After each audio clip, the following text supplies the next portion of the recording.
অনেকেই টিপকল বসাচ্ছে। ওয়াসার অনুমতি ছাড়া কোনো ব্যক্তি বা প্রতিষ্ঠান ডিপটল বসাতে পারবে না। ওয়াসার লাইনে পানি না মিললেও গুনতে হচ্ছে বিল। সংকট থেকে বাঁচতে অনুমতি ছাড়াই বসানো হচ্ছে ডিপ টিউবওয়েল। ভূগর্ভস্থ পানি উত্তোলন বাড়লে বড় বিপর্যয়ের শঙ্কা।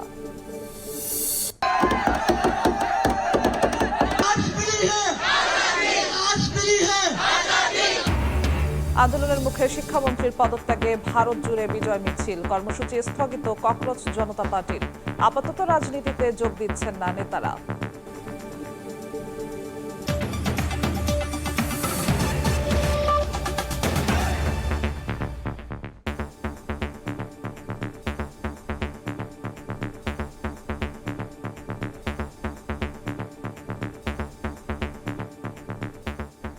ভোরের সময় সঙ্গে আছি আমি জিন্নাতারা যশোয়া।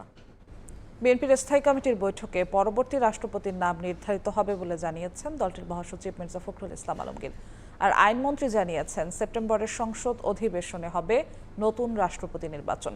বিশেষ অধিবেশন ডেকে রাষ্ট্রপতি নির্বাচন করার মতো পরিস্থিতি হয়নি। সদ্য বিদায়ী রাষ্ট্রপতির বিরুদ্ধে মামলা থাকলে খতিয়ে দেখা হবে বলেও মন্তব্য করেন আইনমন্ত্রী। মেয়াদ শেষ হওয়ার প্রায় 2 বছর আগেই স্বাস্থ্যগত কারণ দেখিয়ে দায়িত্ব থেকে সরে দাঁড়িয়েছেন দেশের 22তম রাষ্ট্রপতি মোহাম্মদ শাহাবুদ্দিন। কে হচ্ছেন পরবর্তী রাষ্ট্রপতি, এই আলোচনা এখন তুঙ্গে। শনিবার সকালে রাজধানীর সিরডাপ মিলনায়তনে এক অনুষ্ঠানে আইনমন্ত্রী বলেন, পরবর্তী রাষ্ট্রপতি নির্বাচনের জন্য 24 অক্টোবর পর্যন্ত সময় আছে, তাই বিশেষ অধিবেশনের প্রয়োজন নেই। 24 অক্টোবর পর্যন্ত আমাদের হাতে সময় আছে, সুতরাং বিশেষ অধিবেশন ডাকার মতো কোনো পরিস্থিতি এখন তৈরি হয়নি। যেহেতু 60 দিনের মধ্যে আমাদের 15 জুলাই থেকে 60 দিনের মধ্যে আমাদের পরবর্তী অধিবেশন হওয়ার কথা সাংবিধানিকভাবে, আশা করি সেই অধিবেশনেই এটা নিষ্পত্তি করা সম্ভব হবে। সদ্য বিদায়ী রাষ্ট্রপতির বিরুদ্ধে কোনো মামলা থাকলে তা খতিয়ে দেখা হবে বলেও জানান আইনমন্ত্রী। এটা যারা করেছেন, কি উদ্দেশ্যে করেছেন, তাদের উদ্দেশ্য কি, সৎ উদ্দেশ্য না অসৎ উদ্দেশ্য, এগুলো দেখি, আমরা যাচাই বাছাই করে দেখব, সময় হলে দেখব। এদিকে পরবর্তী রাষ্ট্রপতি বিএনপির কেউ হবেন কিনা সে সিদ্ধান্ত দলের সর্বোচ্চ পর্যায় থেকেই নেওয়া হবে বলে জানিয়েছেন দলটির সিনিয়র যুগ্ম মহাসচিব অ্যাডভোকেট রুহুল কবির রিজভী। রাষ্ট্রপতি হবেন এটা তো পার্টির ঊর্ধ্বতন যে ফোরাম, সে ফোরামের সিদ্ধান্ত, সেটা তো আমি এখনো জানতে পারিনি। তারা নেবেন, যখনই নেবেন আপনারা বুঝতে পারবেন। দলের স্থায়ী কমিটির বৈঠকে পরবর্তী রাষ্ট্রপতির নাম নির্ধারিত হবে বলে জানিয়েছেন বিএনপি মহাসচিব মির্জা ফখরুল ইসলাম আলমগীর। বগুড়ায় সাংবাদিকদের প্রশ্নের জবাবে একথা জানান তিনি। বিএনপি সভা করবে, মিটিং করবে, স্ট্যান্ডিং কমিটির মিটিং হবে, বিএনপির ডিসিশন হবে, এরপরে জানতে পারবেন। সংবিধান অনুযায়ী যে সমস্ত নিয়ম আছে সেগুলো মেনে দল যা সিদ্ধান্ত নেবে সেটাই হবে চূড়ান্ত। তিনি জানান, সংবিধান অনুযায়ী দল যাকে মনোনীত করবে তিনিই হবেন দেশের 23তম রাষ্ট্রপতি। বুলবুল রেজা, সময় সংবাদ, ঢাকা। সংবিধান বা রাষ্ট্রের প্রশ্নে রাজনৈতিক বা অরাজনৈতিক নয়, রাষ্ট্রপতি নির্বাচনে মনোযোগ দিতে হবে সর্বমহলে গ্রহণযোগ্যতার দিকে। অতীতের অভিজ্ঞতা স্মরণে রেখে জনসম্পৃক্ত ইস্যু উত্থাপন এবং নীতি নিয়ে আলোচনায় সক্ষম হতে হবে রাষ্ট্রপতিকে। এছাড়া রাজনৈতিক স্থিতিশীলতা বজায় রাখতে বিদ্যমান দলগুলোর সঙ্গে যোগাযোগ রক্ষায় পারদর্শী হতে হবে ভবিষ্যৎ রাষ্ট্রের অভিভাবককে। রাজনৈতিক বিশ্লেষক ও রাষ্ট্রবিজ্ঞানীদের ভাবনার বিস্তারিত মুরসালিন হক জুনায়েদের রিপোর্টে।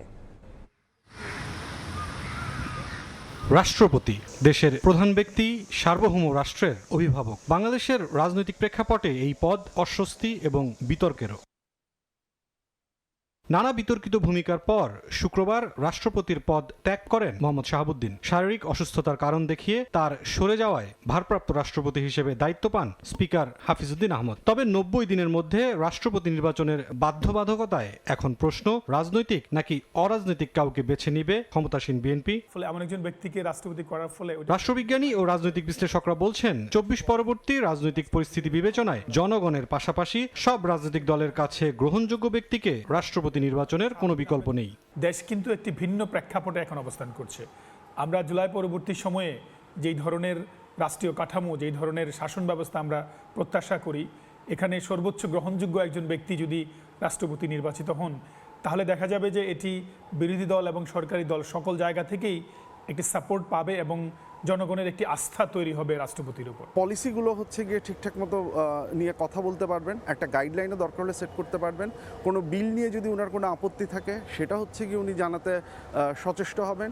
রাজনৈতিক দলগুলোর মধ্যে সুসম্পর্ক বজায় রাখার ক্ষেত্রে একটা অনুঘটক হিসেবে উনি কাজ করবেন। বিশ্লেষকরা বলছেন, রাজনৈতিক বা অরাজনৈতিক বিবেচনায় অতীত অভিজ্ঞতার প্রেক্ষিতে নিজ মতাদর্শের কাউকেই রাষ্ট্রপতি হিসেবে বেছে নিবে বিএনপি। পাশাপাশি জুলাই সনদে রাষ্ট্রপতি ও প্রধানমন্ত্রীর ক্ষমতায় ভারসাম্য রাখার বিষয়টিকেও নজরে রাখবে ক্ষমতাসীনরা। একদিকে বিএনপি এমন কাউকে রাষ্ট্রপতি পদে দিতে চাবে না যিনি হচ্ছে গিয়ে একদম কমপ্লিটলি নির্দলীয় বা নন পার্টিজান হবেন। যদি তারা জুলাই চার্টারে আমি যেটা বললাম যে রাষ্ট্রপতিকে কিছু অ্যাডিশনাল ক্ষমতা দেওয়া আছে, সেই ক্ষমতাগুলোর কথা যদি তারা হচ্ছে গিয়ে বিবেচনায় নেন এবং যেগুলোর ব্যাপারে বিএনপির নোট অফ ডিসেন্ট নেই। সংবিধান সংস্কার বা সংশোধন যেটি হোক, রাষ্ট্রপতি এবং প্রধানমন্ত্রীর মধ্যে এক ধরনের ক্ষমতার ভারসাম্যের কথা বলা হয়েছে। তো এই ভারসাম্যটি যদি প্রতিষ্ঠা করা হয়, সেই ক্ষেত্রে রাজনৈতিকভাবে যিনি দক্ষ, যার প্রজ্ঞা আছে, সে যদি রাষ্ট্রপতি না থাকে, তাহলে এই ভারসাম্যের জায়গাটি কিন্তু রক্ষা করা সম্ভব হবে না। দেশের 23তম রাষ্ট্রপতি হিসেবে এখন পর্যন্ত 6 জনের নাম বেশ জোরে সোরে উচ্চারিত হচ্ছে, যার মধ্যে 4 জন বিএনপির নীতি নির্ধারণী ফোরামের সদস্য, 1 জন সাবেক বিচারপতি এবং অবশিষ্ট জন সরকারের চুক্তিভিত্তিক সচিব। আছে ডক্টর মোহাম্মদ ইউনূসের নামও। মুরসালিন হক জুনায়েদ, সময় সংবাদ, ঢাকা। পদ ছাড়ার পরও আলোচনায় সাবেক রাষ্ট্রপতি মোহাম্মদ শাহাবুদ্দিন। ইসলামী ব্যাংকের 1000 কোটি টাকা লোপাটে তদন্তে প্রমাণ মিলেছে তার বিরুদ্ধে। ব্যাংকের পরিচালনা পর্ষদে বসে শেয়ার জালিয়াতিতে জড়িত ছিলেন বলে হাইকোর্টে তদন্ত প্রতিবেদন জমা দিয়েছে বাংলাদেশ ব্যাংকের আর্থিক গোয়েন্দা সংস্থা BFIU। পরে মোহাম্মদ শাহাবুদ্দিনের বিরুদ্ধে অভিযোগ দুদককে তদন্তের নির্দেশ দেন আদালত। আসিফ মোহাম্মদ সিয়ামের রিপোর্ট। দেশের ব্যাংকিং ইতিহাসে কেলেঙ্কারির শীর্ষে দীর্ঘদিন ধরে আলোচনায় ইসলামী ব্যাংক লুটপাটের ঘটনা। এর পেছনে সদ্য পদত্যাগ করা রাষ্ট্রপতি মোহাম্মদ শাহাবুদ্দিনের সংশ্লিষ্টতার অভিযোগ বারবার উঠলেও ছিল না কোনো প্রমাণ। কিন্তু বাংলাদেশ ব্যাংকের আর্থিক গোয়েন্দা সংস্থা BFIU এর এক তদন্ত প্রতিবেদনে উঠে এসেছে মোহাম্মদ শাহাবুদ্দিনের দুর্নীতির ফিরিস্তি। 2017 সালে সরকারের মদদে ইসলামী ব্যাংকের একচ্ছত্র নিয়ন্ত্রণ নেয় S Alam group. Bank company আইনের একের পর এক ধারা ভেঙে 82% শেয়ারের নিয়ন্ত্রণ নেয় গ্রুপটি। সে সময় জিএমসি বিল্ডার্স নামে এক প্রতিষ্ঠানের প্রতিনিধি হিসেবে ইসলামী ব্যাংকের পরিচালকের দায়িত্ব পান শাহাবুদ্দিন চুপ্পু। পরে তাকে ব্যাংকের ভাইস চেয়ারম্যানও করা হয়। দেশের রাষ্ট্রপতি হওয়ার আগ পর্যন্ত বহাল ছিলেন সেই পদে। BFIU এর এক তদন্ত প্রতিবেদনে উঠে এসেছে, একাধিক ভুইফোর কোম্পানির নামে ব্যাংকের 72% শেয়ার দখল করে এস আলম গ্রুপ। সময় সংবাদের হাতে আসা 42 পাতার তদন্ত প্রতিবেদনে দেখা গেছে কিভাবে এসব কোম্পানির মাধ্যমে ব্যাংক থেকে টাকা বের করে ফের শেয়ার কিনেছে জালিয়াত চক্র। 5 আগস্টের পট পরিবর্তনের পর হাইকোর্টের নির্দেশে 2025 সালের 29 অক্টোবর তদন্ত প্রতিবেদন জমা দেয় BFIU। রিপোর্টটি পর্যবেক্ষণ করে 4টি স্বাধীন নিরীক্ষা প্রতিষ্ঠান। পরে মোহাম্মদ শাহাবুদ্দিনের সংশ্লিষ্টতা উল্লেখ করে প্রতিবেদন দেয় তারা, যা যাচাই বাছাই করে অনুমোদন দিয়েছে লন্ডন ভিত্তিক বিশ্বখ্যাত ফরেনসিক প্রতিষ্ঠান দ্য লয়েড। সুপ্রিম কোর্টের আইনজীবী জানান, তদন্ত রিপোর্ট থাকলেও সাংবিধানিক বাধায় রাষ্ট্রপতির বিরুদ্ধে ব্যবস্থা নেওয়া সম্ভব হচ্ছিল না। তারা কনফার্ম করেছেন যে অন্তত 72% কোম্পানি, যে 24টা শেয়ার হোল্ডিং কোম্পানি ছিল, এরা সবাই এস আলম সংশ্লিষ্ট প্রতিষ্ঠান এবং তারা বিভিন্ন সময় ব্যাংক থেকে কোনোভাবে টাকা বের করে সেই টাকাকে বিভিন্নভাবে ঘুরিয়ে এনে ইসলামী ব্যাংকের শেয়ারগুলো ক্রয় করেছেন। তার মধ্যে জেএমসি বিল্ডার্স নামে একটা কোম্পানি আছে, যেটার সাথে আপনি যার কথা বলেন তিনি এক সময় ইনভলভ ছিলেন। আরও চাঞ্চল্যকর তথ্য হলো, 21 জনের বিরুদ্ধে ইসলামী ব্যাংকের হাজার হাজার কোটি টাকা আত্মসাতের অভিযোগে 2025 সালে মামলা করে ক্ষতিগ্রস্ত ইসলামী ব্যাংক, যেখানে অভিযুক্তদের তালিকায় 12 নম্বরে আছেন সাবেক রাষ্ট্রপতি শাহাবুদ্দিন। পরে অভিযোগ তদন্তের নির্দেশ দেন আদালত। উনি রাষ্ট্রপতি হওয়ার আগে যদি কোনো ফৌজদারি অপরাধ করে থাকেন বা ফৌজদারি অপরাধের সাথে সংশ্লিষ্ট থাকেন, তাহলে রাষ্ট্রপতি পদ থেকে উনি পদত্যাগ করার পরে কিংবা অপসারিত হওয়ার পরে তাকে সেই সমস্ত অপরাধের জন্য গ্রেফতার করতে, তাকে আইনের মুখোমুখি করতে, তদন্ত করতে কিংবা সাজা দিতে কোনো বাধা আইনে নাই। ইসলামী ব্যাংকের শেয়ার সংক্রান্ত মামলাটি হাইকোর্টে এখনো চলমান। আসিফ মোহাম্মদ সিয়াম, সময় সংবাদ, ঢাকা। সব বাধা মোকাবিলা করেই দেশকে এগিয়ে নিতে চায় সরকার। গড়তে চায় স্বনির্ভর, সমৃদ্ধ ও প্রযুক্তি নির্ভর দেশ। কৃষি, পোশাক শিল্প, প্রবাসী আয়ের পাশাপাশি জাতীয় অগ্রাধিকারে রাখা হবে সেমিকন্ডাক্টর খাত। 2030 সালের মধ্যে লক্ষ্য পূরণের আশাবাদের কথা জানালেন প্রধানমন্ত্রী তারেক রহমান। শনিবার সকালে রাজধানীর তেজগাঁওয়ে national semiconductor symposium and BEAR summit 2026-এর উদ্বোধনী অনুষ্ঠানে এসব কথা বলেন প্রধানমন্ত্রী। বৈশ্বিক প্রযুক্তি খাতে প্রবাসী বাংলাদেশিদের সম্পৃক্ততা, সেমিকন্ডাক্টর শিল্পের উন্নয়ন এবং উন্নত উৎপাদন ব্যবস্থাকে সামনে রেখে রাজধানীর তেজগাঁওয়ের নব থিয়েটারে শুরু হলো দুদিনব্যাপী ন্যাশনাল সেমিকন্ডাক্টর সিম্পোজিয়াম এবং biotechnology, electronics, AI and robotics summit 2026। বিজ্ঞান ও প্রযুক্তি মন্ত্রণালয়, বাংলাদেশ সেমিকন্ডাক্টর ইন্ডাস্ট্রি অ্যাসোসিয়েশন ও সিলিকন রিভার আয়োজিত এই সম্মেলন শনিবার সকালে উদ্বোধন করেন প্রধানমন্ত্রী তারেক রহমান। এই সম্মেলনকে আমি প্রধান অতিথির বক্তব্যে সরকার প্রধান বলেন, ভবিষ্যৎ প্রজন্মের সামনে একটি মেধাভিত্তিক বাংলাদেশের সম্ভাবনার বার্তা পৌঁছে দিতে চায় তার সরকার। এ সময় সেমিকন্ডাক্টর খাতের অপার সম্ভাবনার কথাও তুলে ধরেন তারেক রহমান। বর্তমান সরকার এমন একটা বাংলাদেশ গড়তে চায় যে বাংলাদেশটি হবে স্বনির্ভর, সমৃদ্ধ এবং প্রযুক্তি নির্ভর। এই সম্মেলনের মাধ্যমে আমরা বর্তমান এবং ভবিষ্যৎ প্রজন্মের সামনে আমাদের সর্বোচ্চ যে চেষ্টা, সেটা হচ্ছে একটা মেধা ভিত্তিক বাংলাদেশের সম্ভাবনার বার্তাটা পৌঁছে দেওয়া। প্রধানমন্ত্রী বলেন, সেমিকন্ডাক্টর শিল্প এটি আধুনিক সভ্যতার ভিত্তি। এই বাজারে নিজেদের অবস্থান সুদৃঢ় করতে বাংলাদেশের সামনে যে অপার সুযোগ ও সম্ভাবনা আছে তা কাজে লাগাতে সরকারের নানা পদক্ষেপের কথা তুলে ধরেন তারেক রহমান। মোবাইল ফোন থেকে শুরু করে আধুনিক কলকারখানা কিংবা মহাকাশ স্যাটেলাইট, প্রত্যেকটা ক্ষেত্রে সেমিকন্ডাক্টর অপরিহার্য। সুতরাং এই মার্কেটে প্রবেশ করার জন্য বাংলাদেশের সামনে একটা অপার সম্ভাবনা এবং সুযোগ বিদ্যমান। আমি দৃঢ়ভাবে আশা করি 2030 সালের মধ্যে সেমিকন্ডাক্টর শিল্প থেকে রফতানি আয়ের যে লক্ষ্যমাত্রা নির্ধারণ করা হয়েছে, ইনশাল্লাহ বাংলাদেশ সেটা পূরণ করতে সক্ষম হবে। বর্তমান সরকার সব বাধা মোকাবেলা করেই দেশকে এগিয়ে নিতে চায় জানিয়ে প্রধানমন্ত্রী বলেন, নানা চ্যালেঞ্জের মধ্যেও দেশকে এগিয়ে নিতে যারা কাজ করবে তাদের পাশে থাকবে বর্তমান সরকার। আমাদের সামনে নিঃসন্দেহে বহুমাত্রিক চ্যালেঞ্জ আছে, তবে সকল সীমাবদ্ধতাকে অতিক্রম করে এগিয়ে যাওয়ার অদম্য ইচ্ছায় কিন্তু আমাদের রয়েছে। বর্তমান সরকার ইতিমধ্যে সেমিকন্ডাক্টর শিল্পের জন্য ব্যবসা বান্ধব পরিবেশ তৈরিতে সর্বাত্মক পরিকল্পনার বাস্তবায়নের কাজ শুরু করেছে। পরে সম্মেলনস্থলে দেশি বিদেশি উদ্যোক্তাদের তৈরি প্রযুক্তি নির্ভর বিভিন্ন স্টল পরিদর্শন করেন প্রধানমন্ত্রী তারেক রহমান। আহমেদ সালেহিন, সময় সংবাদ, ঢাকা। তৃণমূলকে আরও সুসংগঠিত করতে রংপুর বিভাগের নেতাদের সঙ্গে সাংগঠনিক সভা করেছেন বিএনপি চেয়ারম্যান ও প্রধানমন্ত্রী তারেক রহমান। শনিবার বিকেল 5:30টার দিকে রাজধানীর গুলশানে বিএনপি চেয়ারম্যানের রাজনৈতিক কার্যালয়ে পৌনে 4 ঘণ্টা ধরে চলে এই সভা। এ সভায় অংশ নেন নীলফামারী, কুড়িগ্রাম, গাইবান্ধা, লালমনিরহাট এবং রংপুর জেলা ও মহানগরের দলীয় নেতারা। বৈঠকে সংগঠনকে আরও শক্তিশালী করতে নানা দিক নির্দেশনা দেন সরকার প্রধান তারেক রহমান।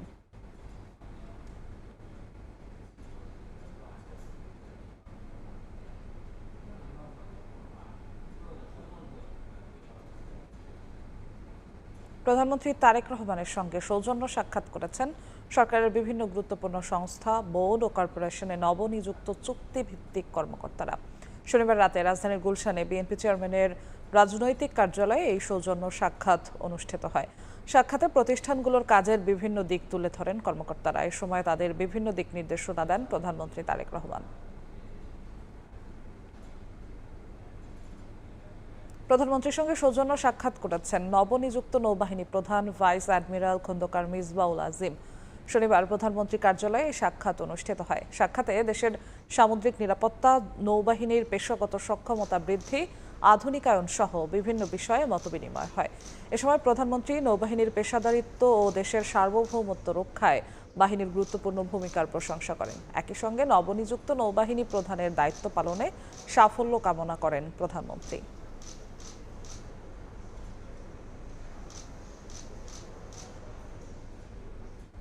খেলাফত মজলিসকে ছাড়াই সিলেটে শেষ হলো জুলাই সনদ বাস্তবায়নে 11 দলীয় ঐক্যের বিভাগীয় সমাবেশ। গণভোটের রায় বাস্তবায়ন না করলে সরকারকে সহযোগিতা করবে না বিরোধী দল, এমন হুঁশিয়ারি দেন এনসিপির আহ্বায়ক নাহিদ ইসলাম। আর যে কোনো মূল্যে গণভোটের রায় বাস্তবায়ন করা হবে বলে হুঁশিয়ারি দেন জামায়াত আমির শফিকুর রহমান। জুলাই সনদ বাস্তবায়নের দাবিতে গত মে মাসে শুরু হওয়া 11 দলের ধারাবাহিক বিভাগীয় সমাবেশ শনিবার শেষ হলো সিলেটে। সমাবেশ ঘিরে সকাল থেকে জোটের কর্মী সমর্থকদের ভিড় বাড়ে নগরীর আলিয়া মাদ্রাসা মাঠে। তবে এদিন মঞ্চে দেখা যায়নি জোটের শরিক খেলাফত মজলিসের নেতাদের। বক্তব্যে জোটের নেতারা অভিযোগ করেন, গণভোট ও জুলাই সনদ নিয়ে জনগণের সঙ্গে প্রতারণা করেছে বিএনপি। জনগণের রায়কে তারা ক্ষমতায় এসেই অবজ্ঞা করা শুরু করেছে। তাদের ৩১ দফাতে সংবিধান সংস্কার কমিশনের কথা উল্লেখ থাকলেও নির্বাচিত হওয়ার পরেও সংস্কার কি তারা ভুলে গিয়েছে। যতদিন পর্যন্ত জুলাই বিপ্লবের লক্ষ্য অর্জিত না হবে ততদিন পর্যন্ত আমরা ঐক্যবদ্ধ আন্দোলন চালিয়ে যাব ইনশাআল্লাহ। সরকারের সমালোচনা করে জামায়াত আমির শফিকুর রহমান হুঁশিয়ারি দেন, যে কোনো মূল্যে জুলাই সনদের বাস্তবায়ন করা হবে। এখন কোনো ধানাই পাড়াই মানি না, গণভোটের গণরায় বাস্তবায়ন করতে হবে। আপনারা উভয়ে ভোট চেয়েছেন, সরকারি দল ভোট চেয়েছেন, বিরোধী দল ভোট চেয়েছেন, আমাদেরকে হা ভোট দিতে বলেছেন, আমরা হা ভোট বিজয়ী করে দিয়েছি। এখন আমাদের হা ভোটের বাস্তবায়ন দেখতে চাই। তবে সিলেটের সমাবেশ থেকে পরবর্তী কর্মসূচির কোনো ঘোষণা দেয়া হয়নি। এর মধ্যেই শনিবার বিজ্ঞপ্তি দিয়ে 11 দলীয় ঐক্যজোটের সকল কর্মসূচি থেকে নিজেদের বিরত রাখার ঘোষণা দিয়েছে খেলাফত মজলিস। এরপর থেকে রাজনৈতিক অঙ্গনে গুঞ্জন চলছে, তবে কি ভাঙনের মুখে পড়ছে 11 দলীয় জোট? শফিক মুন্সি, সময় সংবাদ, ঢাকা। স্থানীয় সরকারে নির্বাচন না দিয়ে বিএনপি দলীয় ব্যক্তিদের বসিয়ে দলীয়ভাবে পরিচালনার ব্যবস্থা করেছে বলে মন্তব্য করেছেন এনসিপির সদস্য সচিব আখতার হোসেন। শনিবার বিকেলে ইস্কাটনে জাতীয় শ্রমিক শক্তি আয়োজিত জুলাই শ্রমিক জাগরণ শীর্ষক আলোচনা সভায় এই মন্তব্য করেন তিনি। বলেন, সরকারি প্রতিষ্ঠানে স্বচ্ছভাবে নিয়োগের বদলে দলীয়ভাবে নিয়োগের মধ্য দিয়ে গণতন্ত্র রক্ষা হয় না। আয়োজনে জাতীয় রিকশা ভ্যান চালক শক্তি আত্মপ্রকাশ করে।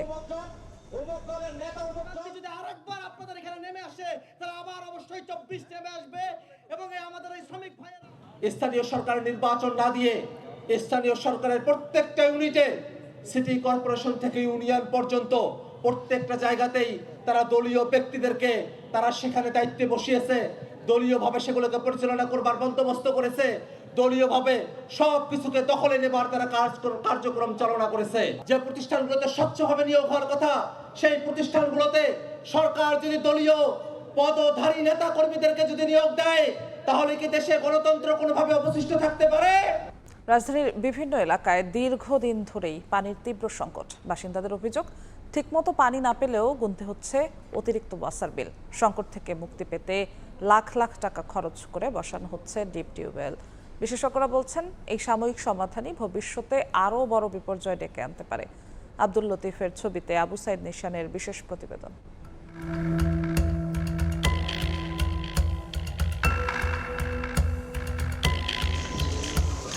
ওয়াসার লাইনে নেই পর্যাপ্ত পানি। অনেক এলাকায় ঘন্টার পর ঘন্টা অপেক্ষা করেও মিলছে না এক বালতিও। বাধ্য হয়ে কোথাও যৌথ উদ্যোগে, কোথাও ব্যক্তিগত অর্থায়নে বসানো হচ্ছে ডিপ টিউবওয়েল। স্থানীয়দের দাবি, একটি ডিপ টিউবওয়েল বসাতে খরচ হচ্ছে 8 থেকে 10 লাখ টাকা। পানির সমস্যার কারণেই বাধ্য হয়ে আমরা এই ডিপ টিউবওয়েল বসাইছি। 9-এর উপরেই গেছে, 10 ধরে। আশেপাশে সবার সমস্যা, সবাই আশেপাশে অনেকেই টিপকল বসাচ্ছে। সময় সংবাদের অনুসন্ধানে উঠে আসে মিরপুরের কাজীপাড়া, শেওড়াপাড়ায় বেশ কিছু গভীর নলকূপের সন্ধান। তবে অনেক ক্ষেত্রেই অনুমতি ছাড়াই এসব গভীর নলকূপ বসানোর অভিযোগ রয়েছে। বিশেষজ্ঞরা বলছেন, সংকটের মূল কারণ দূর না করে একের পর এক ডিপ টিউবওয়েল বসানো হলে ভূগর্ভস্থ পানির স্তর আরও নিচে নেমে যাবে। এতে ভবিষ্যতে পানির সংকটের পাশাপাশি নগর অবকাঠামো ঝুঁকিতে পড়তে পারে। ডিপ টিউবওয়েলগুলোও কিন্তু ওয়াসার উদ্যোগে হচ্ছে, আবার বেসরকারি উদ্যোগেও হচ্ছে। যে কেউ যে কোনো জায়গায় যাতে ডিপ টিউবওয়েল না করতে পারে সেটা নিয়ন্ত্রণ করতে হবে। সবচেয়ে ভালো হয় যদি ঢাকা ওয়াসাই তাদের ম্যানেজমেন্টের মাধ্যমে সেটা করে, কোনো ব্যক্তি মালিকানায় কোনো ডিপ টিউবওয়েলের অনুমতি না দেয়। যে এলাকায় বেশি এলোমেলোভাবে যত্রতত্র ডিপ টিউবওয়েল হবে, সেই এলাকায় যদি ভূমিকম্পর অন্য কোনো দুর্যোগ হয়, সেই এলাকায় আপনার ক্ষয়ক্ষতিও বেশি হবে। তবে ঢাকা ওয়াসার ব্যবস্থাপনা পরিচালক বলছেন, পানি সরবরাহ স্বাভাবিক করতে বিভিন্ন এলাকায় উন্নয়ন কাজ চলছে এবং নিয়মের বাইরে ডিপ টিউবওয়েল বসানো হলে ব্যবস্থা নেওয়া হবে বলেও জানান তিনি। আমরা ডিপ টিউবওয়েলের সঙ্গে সাংঘাতিকভাবে কমে নিয়ে আসবো আগামীতে। প্রচলিত নিয়ম এবং আইন অনুযায়ী ওয়াসার অনুমতি ছাড়া কোনো ব্যক্তি বা প্রতিষ্ঠান ডিপ টিউবওয়েল বসাতে পারবে না। আমাদের দামি পাইপ, এই পাইপগুলো ওরা রাতের অন্ধকারে বিভিন্ন কৌশলে লিক করে, সিদ্ধ করে ওখানে পাইপ বসায়। একসময় যখন ওটা আবার লুজ হয়ে যায়, গিয়ে দেখি যে বাজে পাইপ লানির সাথে এটার কানেকশন হয়ে গেছে, কন্টামিনেশনটা। এই কারণে পানির অবস্থা, এবং এটার উপর অনেক কাজ হয়েছে ইতিমধ্যে। আমার ধারণা আর এই পর্যন্ত থাকবে না আগামীতে। এদিকে লাইনে পানি না এলেও মাস শেষে দিতে হচ্ছে পুরো ওয়াসার বিল। পানি আসে না, কিন্তু বিল আসে। এখানে পানির বিল এক মাসে 20,838 টাকা হয়। কেন? যেই এলাকায় এবং যে বিল্ডিংয়ে এক মাসে পানিই আসেনি, সেখানেই কিন্তু পানির বিল দেখা যাচ্ছে 20,838 টাকা। একদিকে পানি সংকট, অন্যদিকে অতিরিক্ত বিল। সেই সংকট সামাল দিতে বসানো হচ্ছে নতুন নতুন ডিপ টিউবওয়েল। তবে বিশেষজ্ঞদের মতে স্থায়ী সমাধান না করে এভাবে ভূগর্ভস্থ পানি উত্তোলন বাড়তে থাকলে ভবিষ্যতে সংকট আরও গভীর হতে পারে। তীব্র পানির সংকটে এলাকার বাসিন্দারা বসাচ্ছেন ডিপ টিউবওয়েল, অথচ এসব ডিপ টিউবওয়েল নীরবে তৈরি করছে ভবনের ঝুঁকি। কেননা ঢাকা শহরে এসব ডিপ টিউবওয়েল যদি দিনকে দিন বাড়তে থাকে, তাহলে ইতোমধ্যে ভূমিকম্পে ঝুঁকিপূর্ণ ঢাকা আরও বেশি ঝুঁকিপূর্ণ হয়ে পড়বে। তাই ওয়াসার উচিত অতি দ্রুত এই পানির সংকটকে সমাধান করা। আবু সাইদ নিশান, সময় সংবাদ, ঢাকা। আবারও গ্যাস সংকটে নেত্রকোনার আবাসিক গ্রাহকরা। চুলায় নিভু আগুনে সময় যেমন নষ্ট হচ্ছে, তেমনি ভোগান্তিও চরমে। বাড়তি টাকা খরচ করতে হচ্ছে সিলিন্ডার বা বৈদ্যুতিক চুলা কিনে। সমস্যার কথা স্বীকার করে তিতাস কর্তৃপক্ষ বলছে সমাধানে কাজ চলছে। আলপনা বেগমের তথ্য ও আবু সুফিয়ানের তোলা ছবিতে রিপোর্ট। সকাল থেকে গভীর রাত পর্যন্ত নিভু গ্যাসে সামান্য রান্নার কাজ হলেও গেল 4 দিন ধরে একেবারেই জ্বলছে না চুলা। 21.02 বর্গ কিলোমিটারের নেত্রকোনা পৌর এলাকায় তিতাস গ্যাসের সামান্য সংকটে চরম ভোগান্তিতে গ্রাহকরা। প্রায় দিনই দুপুরে গ্যাসের চাপ কম থাকায় রান্নাবান্নায় ভোগান্তি পোহাতে হচ্ছে তাদের। অনেকেই বাধ্য হয়ে সিলিন্ডার বা বৈদ্যুতিক চুলা কিনছেন। শুধু বাসাবাড়ি বা হাসপাতাল নয়, এই সংকটে অ্যাম্বুলেন্স চালক সহ রোগীরাও ভোগান্তির শিকার হচ্ছেন। রোগী পরিবহনে বাড়তি টাকা গুনতে হচ্ছে তাদের। গ্যাসের বিলও দিতে হচ্ছে, আবার কারেন্টের বিলও দিতে হচ্ছে, আমাদের ডাবল খরচ যাচ্ছে। বাইরে থেকে খাবার কিনে না খাইতেছে, হ্যাঁ, গ্যাসের লাইন পাওয়া যায় না। গ্যাসের অবস্থা যে আমরা গ্যাস পাইতেছি না, সিলিন্ডার দিয়ে আমরা গাড়ি চালাইতেছি। গ্যাস নাই, গ্যাসের পরিস্থিতির লেগে এই অবস্থা। এদিকে তিতাস গ্যাসের উপব্যবস্থাপক জানান, কারিগরির ত্রুটির কারণে সারা দেশেই অল্প চাপ, যার প্রভাব পড়ছে নেত্রকোনায়ও। সারা দেশেই গ্যাসের স্বল্পচাপ, একেবারে স্বল্পচাপ বিরাজ করছে। এর ফলশ্রুতিতে নেত্রকোনাতেও আমাদের বর্তমানে গ্যাসের সরবরাহ একেবারে শূন্যের কোঠায়। আবাসিক গ্রাহক ছাড়াও জেলা শহরে একটি সিএনজি স্টেশন, 24টি বাণিজ্যিক ও 34টি মিটারযুক্ত আবাসিক গ্রাহক রয়েছে। গ্যাস না পেলেও 5600 গ্রাহককে একটি চুলার জন্য দৈনিক 36 টাকা হিসেবে দিনে বিল গুনতে হবে 252 টাকা, 15 দিনে দ্বিগুণ। সময় সংবাদ, Netrokona. EDF Aluminium, redefine possibilities. থামছে না ভারত থেকে বাংলাদেশে পুশিনের চেষ্টা। ঝিনাইদহ, দিনাজপুর ও ফেনীতে 22 জনকে ঠেলে পাঠানোর চেষ্টা ব্যর্থ করে দেয় বিজিবি। এ সময় সীমান্তে কিছু সময়ের জন্য উত্তেজনা ছড়িয়ে পড়ে। সীমান্তে বিজিবি ও বিএসএফ এর মুখোমুখি অবস্থান। বিএসএফ এর পক্ষ থেকে পুশিং এর চেষ্টা করায় উত্তপ্ত বাক্য বিনিময় বিজিবির সঙ্গে।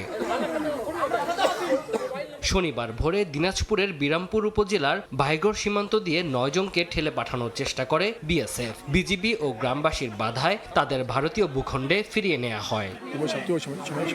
সকাল 6টার দিকে সীমান্তের ওপারে বিএসএফ এর উপস্থিতি বাড়তে থাকে। বিজিবির সঙ্গে লাঠিসোঁটা নিয়ে সীমান্তে অবস্থান নেয় গ্রামবাসীরা। সীমান্ত এলাকায় কিছু সময়ের জন্য সৃষ্টি হয় উত্তেজনা। রক্ত থাকতে আমরা ওনাদের ঢুকতে দেব না। গ্রামবাসীরা সবাই মিলে আমরা একত্রিত হয়ে যাই, তারপর পুশিন ঠেকে দিই। জীবন দিয়ে রক্ষা করবো, এদেরকে আসতে দিব না আমরা। উত্তেজনা যখন বেশি হয়ে যায়, তখন আমাদের বাংলাদেশের যে বর্ডার গার্ড বিজিপি আছে, ওনারা তখন এখানে আসে পরিস্থিতিকে অনেক শান্ত করে। এদিকে ঝিনাইদহের মহেশপুর সীমান্তে 6 জনকে পুশিনের চেষ্টা রুখে দিয়েছে বিজিবি। বর্তমানে ওই 6 জন সীমান্তের শূন্যরেখা থেকে 30 গজ ভেতরে ভারতে অবস্থান করছে। এদিকে ফেনীর শ্রীপুর সীমান্তে 7 জনের পুশিং প্রতিহত করেছে বিজিবি। বিজিবি জানায়, নিয়মিত টহলের সময় সীমান্তের শূন্যরেখায় তাদের শনাক্ত করা হয়। তানজিল হাসনাত, সময় সংবাদ। বঙ্গোপসাগরে মাছ ধরতে গিয়ে বিকল হয় ট্রলারের ইঞ্জিন। এরপর টানা 36 দিন বঙ্গোপসাগরে ভেসেছিলেন শ্রীলঙ্কার বাবা ছেলে। তারা জানান, বেঁচে থাকতে কাঁচা মাছই ছিল একমাত্র ভরসা। অবশেষে গভীর সাগরে ভাসমান অবস্থায় মহেশখালীর উপকূল থেকে তাদের জীবিত উদ্ধার করেন স্থানীয় জেলেরা। তাদের পরিচয় যাচাই করছে প্রশাসন। বিস্তারিত জানাচ্ছেন সুজাউদ্দিন রুবেল। চারদিকে অতই সাগর, নেই খাবার ও বিশুদ্ধ পানির ব্যবস্থা। ইঞ্জিন বিকল হয়ে টানা 36 দিন বঙ্গোপসাগরে ভেসেছিলেন 2 শ্রীলঙ্কান জেলে। যখন বেঁচে ফেরার আশা প্রায় শেষ, ঠিক তখনই যেন ত্রাণকর্তা হয়ে হাজির হন মহেশখালীর কুতুবজমি ইউনিয়নের জেলে ও ট্রলার মালিক জিয়াউর রহমান। গভীর সমুদ্রে মৃত্যুর দুয়ার থেকে ফিরিয়ে আনেন বাবা ছেলেকে। উদ্ধার হওয়া দুই জেলের দাবি, দীর্ঘ ৩৬ দিন সাগরে ভেসে থাকার সময় জীবন বাঁচাতে বাধ্য হয়ে শুধু কাঁচা মাছ খেয়ে কোনো মতে টিকেছিলেন তারা। বিকল বোটটিকে নিজের ট্রলারের সঙ্গে রশি দিয়ে বেঁধে মহেশখালীর ঘটিবাঙ্গা ঘাটে নিয়ে আসেন জিয়াউর। উদ্ধার হওয়া দুই জেলেকে চিকিৎসা সহ প্রয়োজনীয় সব ধরনের সহযোগিতাও করেন তিনি।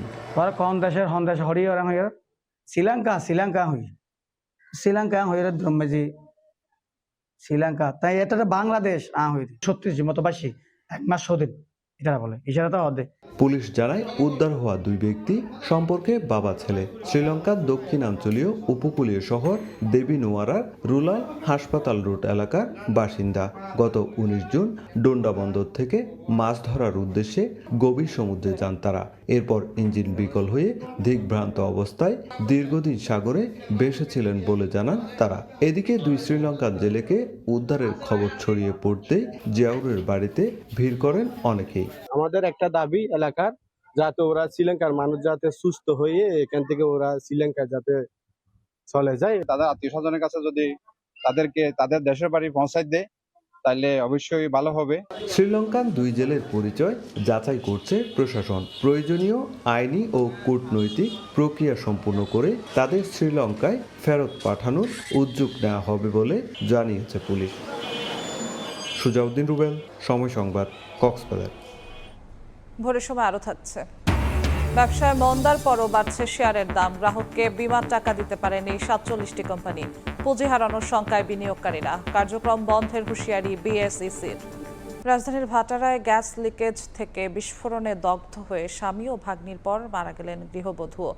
শনিবার রাত 10টার দিকে জাতীয় বার্ন ইনস্টিটিউটে চিকিৎসাধীন অবস্থায় মারা যান ফাহিমা আক্তার। এর আগে শুক্রবার সকালে তার স্বামী শাহিন এবং বৃহস্পতিবার শাহিনের ভাগ্নি হাফসা আক্তারের মৃত্যু হয়। ফাহিমার মৃত্যুর বিষয়টি নিশ্চিত করেছেন জাতীয় বার্ন ইনস্টিটিউটের চিকিৎসক। গত মঙ্গলবার ভোরে নতুন বাজার 100 ফিট সড়কের একটি 6তলা ভবনের নিচতলার বাসায় গ্যাস লিকেজ থেকে বিস্ফোরণ ঘটে। এতে দগ্ধ হন শাহিন, তার স্ত্রী ফাহিমা এবং ভাগ্নি হাফসা।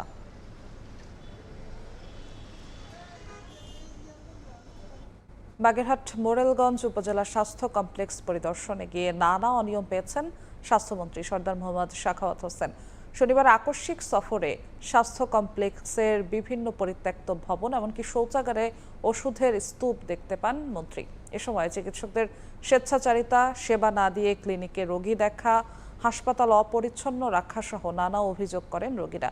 এছাড়াও সেবা না দিয়ে পাশেই ক্লিনিক পরিচালনার প্রমাণ পাওয়ায় উপজেলা স্বাস্থ্য কর্মকর্তা কামাল হোসেনকে সতর্ক করে অনিয়মে জড়িতদের ছাড় না দেওয়ার হুঁশিয়ারি দেন স্বাস্থ্যমন্ত্রী।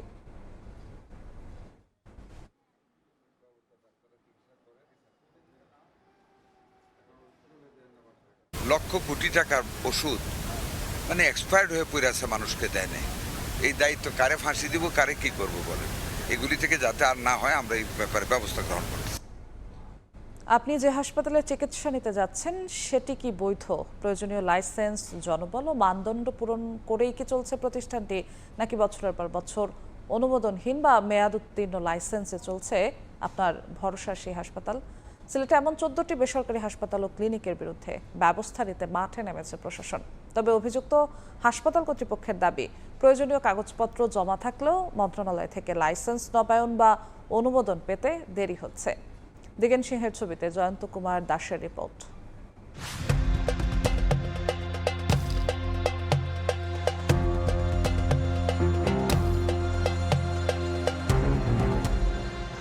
অসুস্থ মানুষের শেষ ভরসা হাসপাতাল, অথচ সেই হাসপাতালে যদি চলে অবৈধভাবে তাহলে প্রশ্ন ওঠে রোগীর নিরাপত্তাই বা কোথায়? সিলেট মহানগরের অন্তত 14টি বেসরকারি হাসপাতাল ও ক্লিনিক বছরের পর বছর লাইসেন্স নবায়ন ছাড়াই পরিচালিত হচ্ছে। এছাড়া 2টি প্রতিষ্ঠানের নেই কোনো অনুমোদন। গেল কয়েক বছরে সিলেট নগরীতে চটকদারি নামে গড়ে উঠেছে অনেক বেসরকারি হাসপাতাল। যে সকল হাসপাতালে চিকিৎসা সেবার নেই পূর্ণ সক্ষমতা, নেই নবায়নযুক্ত লাইসেন্স। এই ব্যাপারে জোরে সুরে মাঠে নেমেছে জেলা প্রশাসন ও স্বাস্থ্য বিভাগ। এমন পরিস্থিতিতে এসব প্রতিষ্ঠানের বিরুদ্ধে আইনগত ব্যবস্থা নিতে জেলা প্রশাসনকে চিঠি দিয়েছে বিভাগীয় স্বাস্থ্য অধিদপ্তর। তবে অভিযোগ মানতে নারাজ হাসপাতাল কর্তৃপক্ষ। তাদের দাবি, পরিবেশ অধিদপ্তর, মাদকদ্রব্য নিয়ন্ত্রণ অধিদপ্তর সহ বিভিন্ন সংস্থার ছাড়পত্র পেতে দেরি হওয়ায় সময় মতো নবায়ন করা সম্ভব হয়নি। প্রয়োজনীয় কাগজপত্র ইতিমধ্যে স্বাস্থ্য মন্ত্রণালয়ে জমা দেওয়া হয়েছে। 2022 যে একটা আমরা আবেদন করছি, এটা আমরা 23 লাস্টে পাইছি যে আবেদন, আর 23 চেষ্টা করছি, এটা তো আমরা 24 পাইতাম। 24 আন্দোলনের কারণে এটা আমরা পাইছি না। 24 সার্টিফিকেট যখন আসবে, আসার পরে আমি 25-26 আবেদন করব। আমি প্রসেসিংয়ে আছি। এদিকে হাসপাতালগুলোকে চিঠি দিলে সাড়া না পেয়ে স্বাস্থ্য অধিদপ্তরের সুপারিশের পরই মাঠে নামে জেলা প্রশাসন। প্রথম দফার অভিযানে কয়েকটি হাসপাতালে ভ্রাম্যমাণ আদালত পরিচালনা করা হয়েছে। এতে লাইসেন্স সংক্রান্ত অনিয়মের দায়ে সেফওয়ে হাসপাতালকে সিলগালা ও কয়েকটিতে আর্থিক জরিমানা করে সতর্ক করা হয়েছে। শুধু এই 14টি হাসপাতালেই নয়, আমরা সিলেটে বিভিন্ন উপজেলাতেও যে সকল হাসপাতালগুলো আছে সবগুলোতেই আমরা পর্যায়ক্রমে অভিযান পরিচালনা করব। লাইসেন্স তারা একবার নিয়ে আর সেটা নবায়ন করেনি, মানে হচ্ছে তার এখানে ভিজিট হয়নি, আর তার মানটা সঠিক আছে কিনা, মানসম্মত আছে কিনা সেটাও মনিটরিং হয়নি। মধ্যে আমরা 5টিতে অভিযান পরিচালনা করেছি, 3টিকে অর্থদণ্ড প্রদান করা হয়েছে, একই সাথে সতর্ক করা হয়েছে এবং নির্ধারিত সময় বেঁধে দেওয়া হয়েছে। এই সময়ের মধ্যে যেন ওনারা লাইসেন্সটা রিনিউ করে। সিলেট নগরীতে লাইসেন্স নবায়ন নেই 12টি হাসপাতালের। লাইসেন্সবিহীন 2টি হাসপাতাল হল সিলেট ফেকো সেন্টার এবং সিলেট মডেল চক্ষু হাসপাতাল ও ফেকো সেন্টার। জয়ন্ত কুমার দাস, সময় সংবাদ। অ্যাম্বুলেন্স খাতের সমস্যা সমাধানে সরকার উদ্যোগী না হলে বুধবার থেকে সেবা বন্ধ রেখে কঠোর কর্মসূচি দেওয়ার হুঁশিয়ারি দিয়েছে মালিক কল্যাণ সমিতি। শনিবার ঢাকা রিপোর্টার্স ইউনিটিতে সংবাদ সম্মেলনে সংগঠনটির নেতারা জানান, দীর্ঘদিন ধরে নিবন্ধন জটিলতা, কর সংক্রান্ত বৈষম্য, প্রশাসনিক হয়রানি, মামলা, জরিমানা, অবকাঠামোগত সীমাবদ্ধতা এবং জাতীয় নীতিমালার অভাবে চরম সংকটের মুখে রয়েছে এ খাত। অ্যাম্বুলেন্স সেবাকে সর্বোচ্চ গুরুত্ব দিয়ে প্রয়োজনীয় আইনগত, প্রশাসনিক ও নীতিগত সহায়তা নিশ্চিতে 9 দফা দাবি জানান তারা। জানান, আগামী 3 দিনের মধ্যে দাবি বাস্তবায়নে কার্যকর পদক্ষেপ গ্রহণ না করলে বুধবার সকাল 6টা থেকে সারা দেশে অ্যাম্বুলেন্স সেবা বন্ধ রেখে কঠোর কর্মসূচি পালন করা হবে।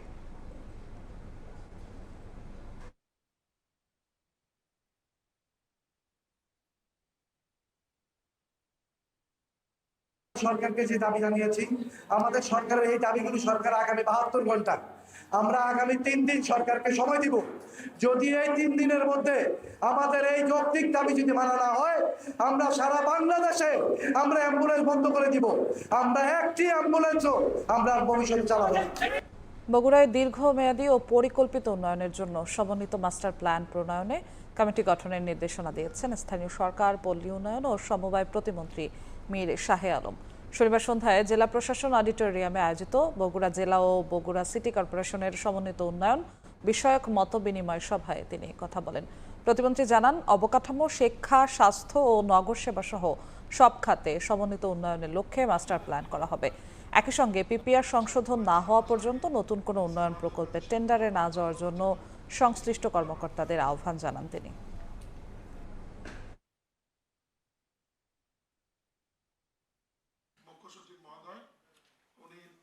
বগুড়া জেলা অবকাঠামো উন্নয়ন প্রকল্প 3000 কোটি টাকার, যেটি বর্তমান প্ল্যানিং কমিশনে অনুমোদনের অপেক্ষায় আছে, এবং 12টি পৌরসভার জন্য 2000 কোটি টাকার একটি প্রকল্প, এটিও প্ল্যানিং কমিশনে অনুমোদনের অপেক্ষায় আছে। এই 5000 কোটি টাকার প্রকল্প যদি অনুমোদন হয়ে যায় দ্রুততম সময়ের মধ্যে, আগামী 3 বছরে বগুড়া জেলার গ্রামীণ অবকাঠামো উন্নয়নের একটি সম্পূর্ণ চিত্র পরিবর্তন হয়ে যাবে। দক্ষিণ পশ্চিমাঞ্চলের বহুল কাঙ্ক্ষিত খান জাহানাদি বিমানবন্দর নির্মাণের নতুন করে কার্যক্রম শুরু হয়েছে।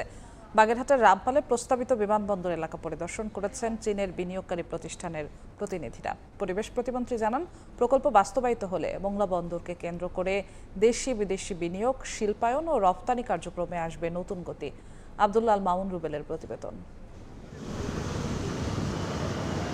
দক্ষিণ পশ্চিমাঞ্চলের অর্থনীতি গতিশীল করতে বাগেরহাটের রামপালে খান জাহান আলী বিমানবন্দর নির্মাণের দাবি অনেক দিনের। কয়েক বছর স্থবির থাকার পর প্রকল্পটি নিয়ে নতুন করে আশার আলো দেখা দিয়েছে।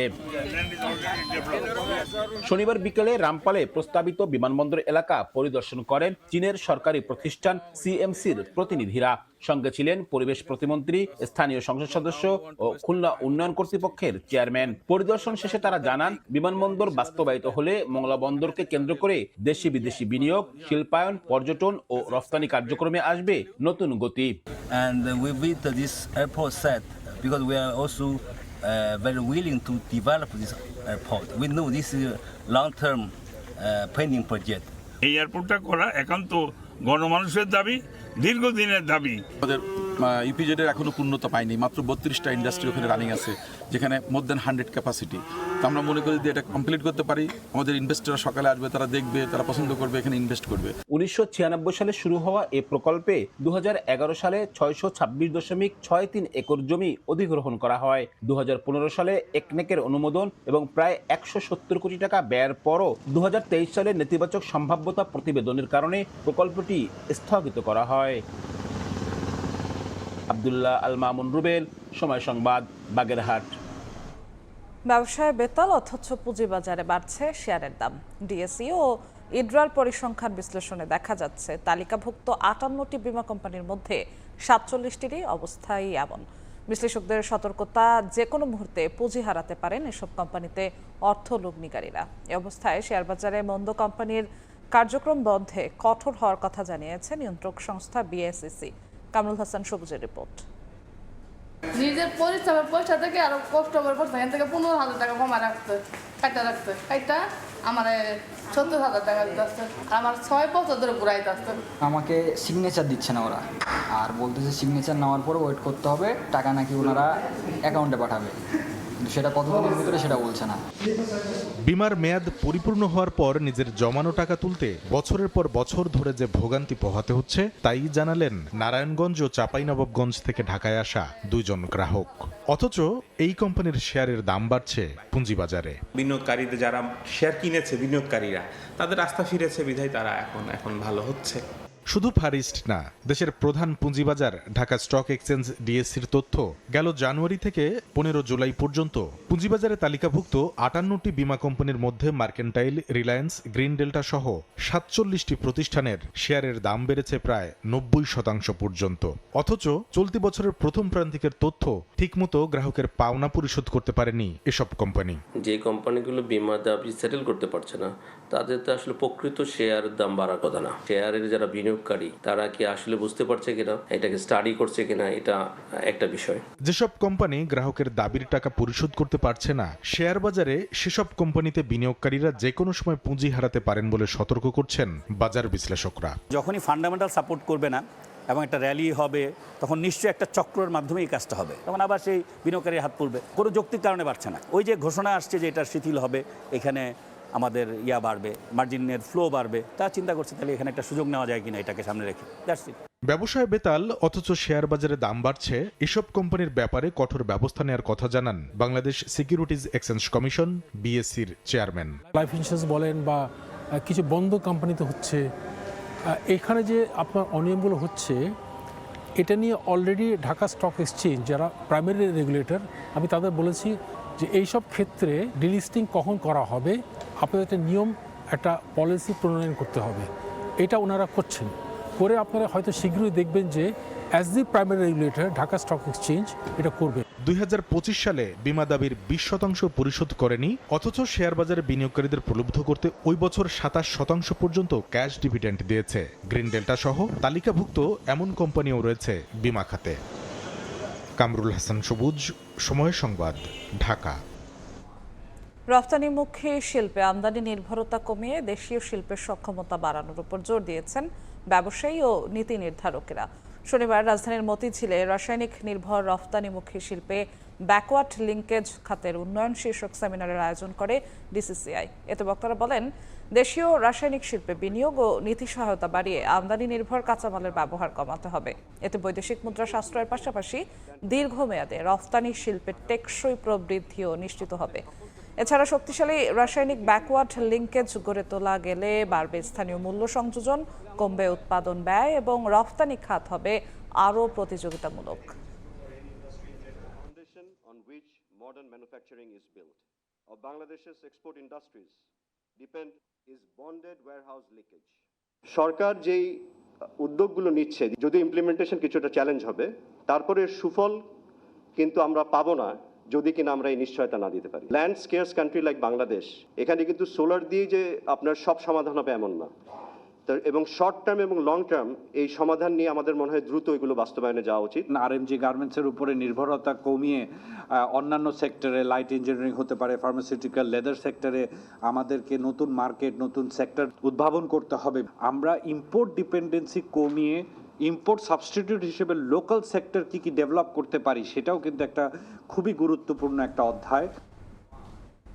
ভোরের সময় ছিল আমার কাছে। পরবর্তী সংবাদগুলো জানাতে যুক্ত হবেন সহকর্মী সাবরিনা মজুমদার। যশোর, ধন্যবাদ আপনাকে। পরবর্তী সংবাদগুলো জানাতে যুক্ত হব আমি, সাবরিনা মজুমদার। দেখছেন ভোরের সময়, সঙ্গেই থাকুন। দেখছেন ভোরের সময়। পিচ ঢালাইয়ের টেন্ডার হওয়ায় তুলতে হবে সড়কে থাকা আগের ইট। কৌশলে জনতাকে খেজুর ও জিলাপি দিয়ে 3.5 কিলোমিটার সড়কের ইট চুরি। জামালপুরে ভুয়া ঠিকাদারের বিরুদ্ধে উঠেছে এমন অভিযোগ, এমনকি সড়কটির ভিত্তিপ্রস্তরের নামে স্থানীয় সংসদ সদস্যকেও আমন্ত্রণ জানানো হয়। তবে স্থানীয় সরকার প্রকৌশল অধিদপ্তর বলছে ওই সড়কের জন্য কোনো প্রকল্পই অনুমোদন বা বরাদ্দ দেওয়া হয়নি। জাহাঙ্গীর আলমের তথ্য, আবুল কালাম আজাদের ছবিতে রিপোর্ট। দলীয় নেতাকর্মী ও স্থানীয় বাসিন্দাদের উপস্থিতিতে সড়ক নির্মাণ কাজের উদ্বোধন করেন সংসদ সদস্য। পরে জানা যায় পুরো আয়োজনই ছিল সাজানো। মূল উদ্দেশ্য ছিল পুরনো সড়কে ইট তুলে নিয়ে যাওয়া।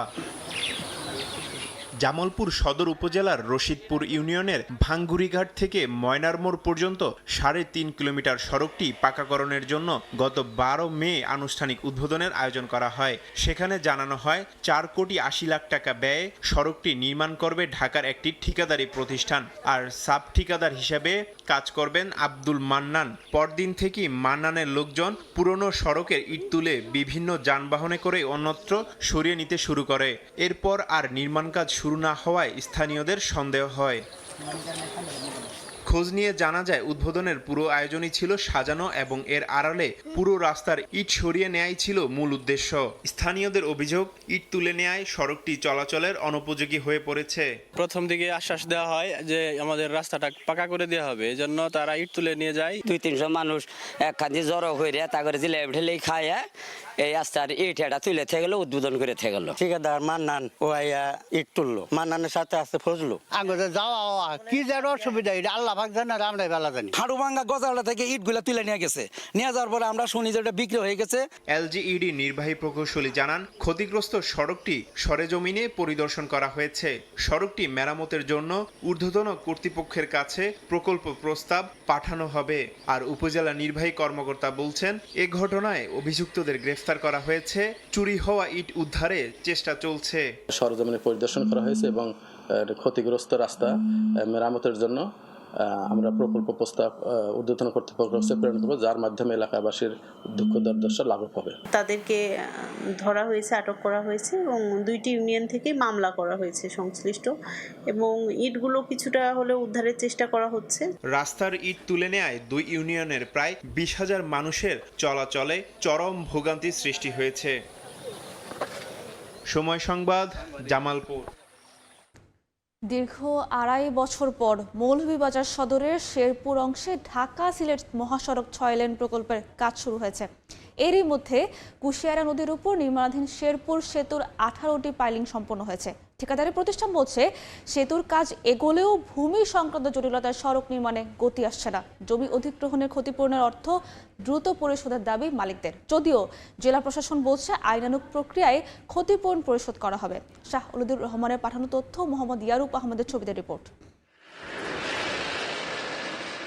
2024 সালেই মৌলভীবাজারের শেরপুর বাজার অংশের ঢাকা সিলেট মহাসড়ক 6 লেনে উন্নীতকরণের কাজ শুরুর কথা ছিল। তবে ভূমি জটিলতা সহ নানা প্রতিবন্ধকতায় দীর্ঘ 2.5 বছর পর চলতি বছর শুরু হলো প্রকল্পের কাজ। 2 কিলোমিটার অংশের মধ্যে ইতোমধ্যেই 900 মিটার এলাকায় মাটি ভরাট সম্পন্ন হয়েছে। একই সঙ্গে প্রকল্পের আওতায় কুশিয়ারা নদীর ওপর 1100 মিটার দৈর্ঘ্য ও 32 মিটার প্রস্থের 4 লেন বিশিষ্ট শেরপুর সেতুর নির্মাণ কাজও এগিয়ে চলছে। তবে সড়ক প্রশস্তকরণের পথে এখনও বড় বাধা ভূমি ও স্থাপনা অপসারণ। ঠিকাদারি প্রতিষ্ঠানের অভিযোগ, বারবার আবেদন জানিয়েও এ বিষয়ে কার্যকর সমাধান মিলছে না। এতে প্রকল্পের বাস্তবায়ন আরও বিলম্বিত হওয়ার আশঙ্কা রয়েছে। এদিকে 6 লেন প্রকল্পের জন্য শেরপুর বাজার ও ব্রাহ্মণগাঁও মৌজার 3 শতাধিক ব্যক্তির প্রায় 8 একর জমি অধিগ্রহণ করা হয়েছে। এর মধ্যে 22 জন ক্ষতিপূরণের অর্থ পেলেও অধিকাংশ ক্ষতিগ্রস্ত এখনও টাকা পাননি। এতে ক্ষোভ বাড়ছে স্থানীয়দের মধ্যে। রাস্তার কাজ শুরু হয়েছে, আমরা এখনো টাকা পাইছি না। আমরা যে নিম্ন স্তরের যে দৌড় হয়েছে এই দরে আমরা গরবারে কিছু করতে পারতাম না। Dhaka Sylhet corridor national highway প্রকল্পের ডেপুটি প্রজেক্ট ম্যানেজার জানান, শেরপুর সেতুর প্রায় 80% কাজ শেষ হয়েছে। আর সড়ক ও জনপথ অধিদপ্তরের উপবিভাগীয় প্রকৌশলী জানান, মাটি ভরাট সহ প্রায় 1 কিলোমিটার এলাকায় কাজ এগোলেও স্থাপনা অপসারণ না হওয়ায় বাকি অংশে কাজ শুরু করা যাচ্ছে না।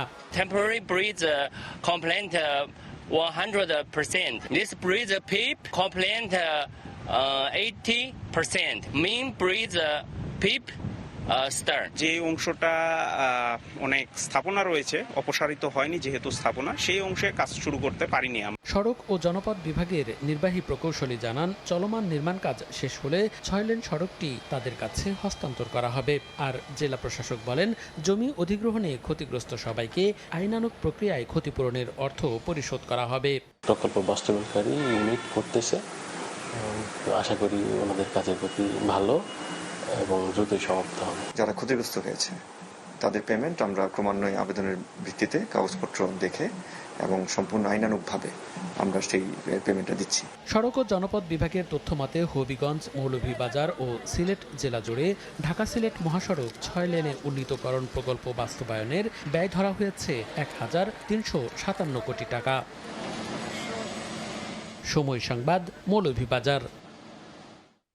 সিটির তকমা কাগজে কলমে, করের বোঝা বাড়লেও নাগরিক সেবা এখনও অধরা। ময়মনসিংহ সিটি কর্পোরেশনে নতুন যুক্ত হওয়া 12টি ওয়ার্ডে ভাঙাচোরা সড়ক, অপর্যাপ্ত ড্রেনেজ, জলাবদ্ধতা, বজ্র ব্যবস্থাপনা সংকটে ভুগছেন বাসিন্দারা।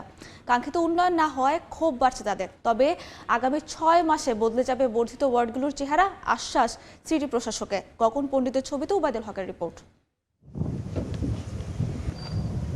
ময়মনসিংহ নগরীর 24 নম্বর ওয়ার্ডের বয়রা ছালাকান্দা এলাকার কয়েক হাজার মানুষের চলাচলের রাস্তা এটি। কাগজে কলমে বিভাগীয় শহরের সিটি কর্পোরেশনের জনপদ হলেও দেখে বোঝার উপায় নেই এটি শহর নাকি কোনো অবহেলিত প্রত্যন্ত গ্রাম। একই চিত্র নগরের 29, 31, 32 নম্বর ওয়ার্ড সহ সিটি কর্পোরেশনের বর্ধিত ওয়ার্ডগুলোর। বহু সড়ক দীর্ঘদিনেও সংস্কার হয়নি, কোথাও ড্রেন নির্মাণের কাজ অসমাপ্ত, কোথাও রাস্তা খুঁড়ে ফেলে রাখা হয়েছে।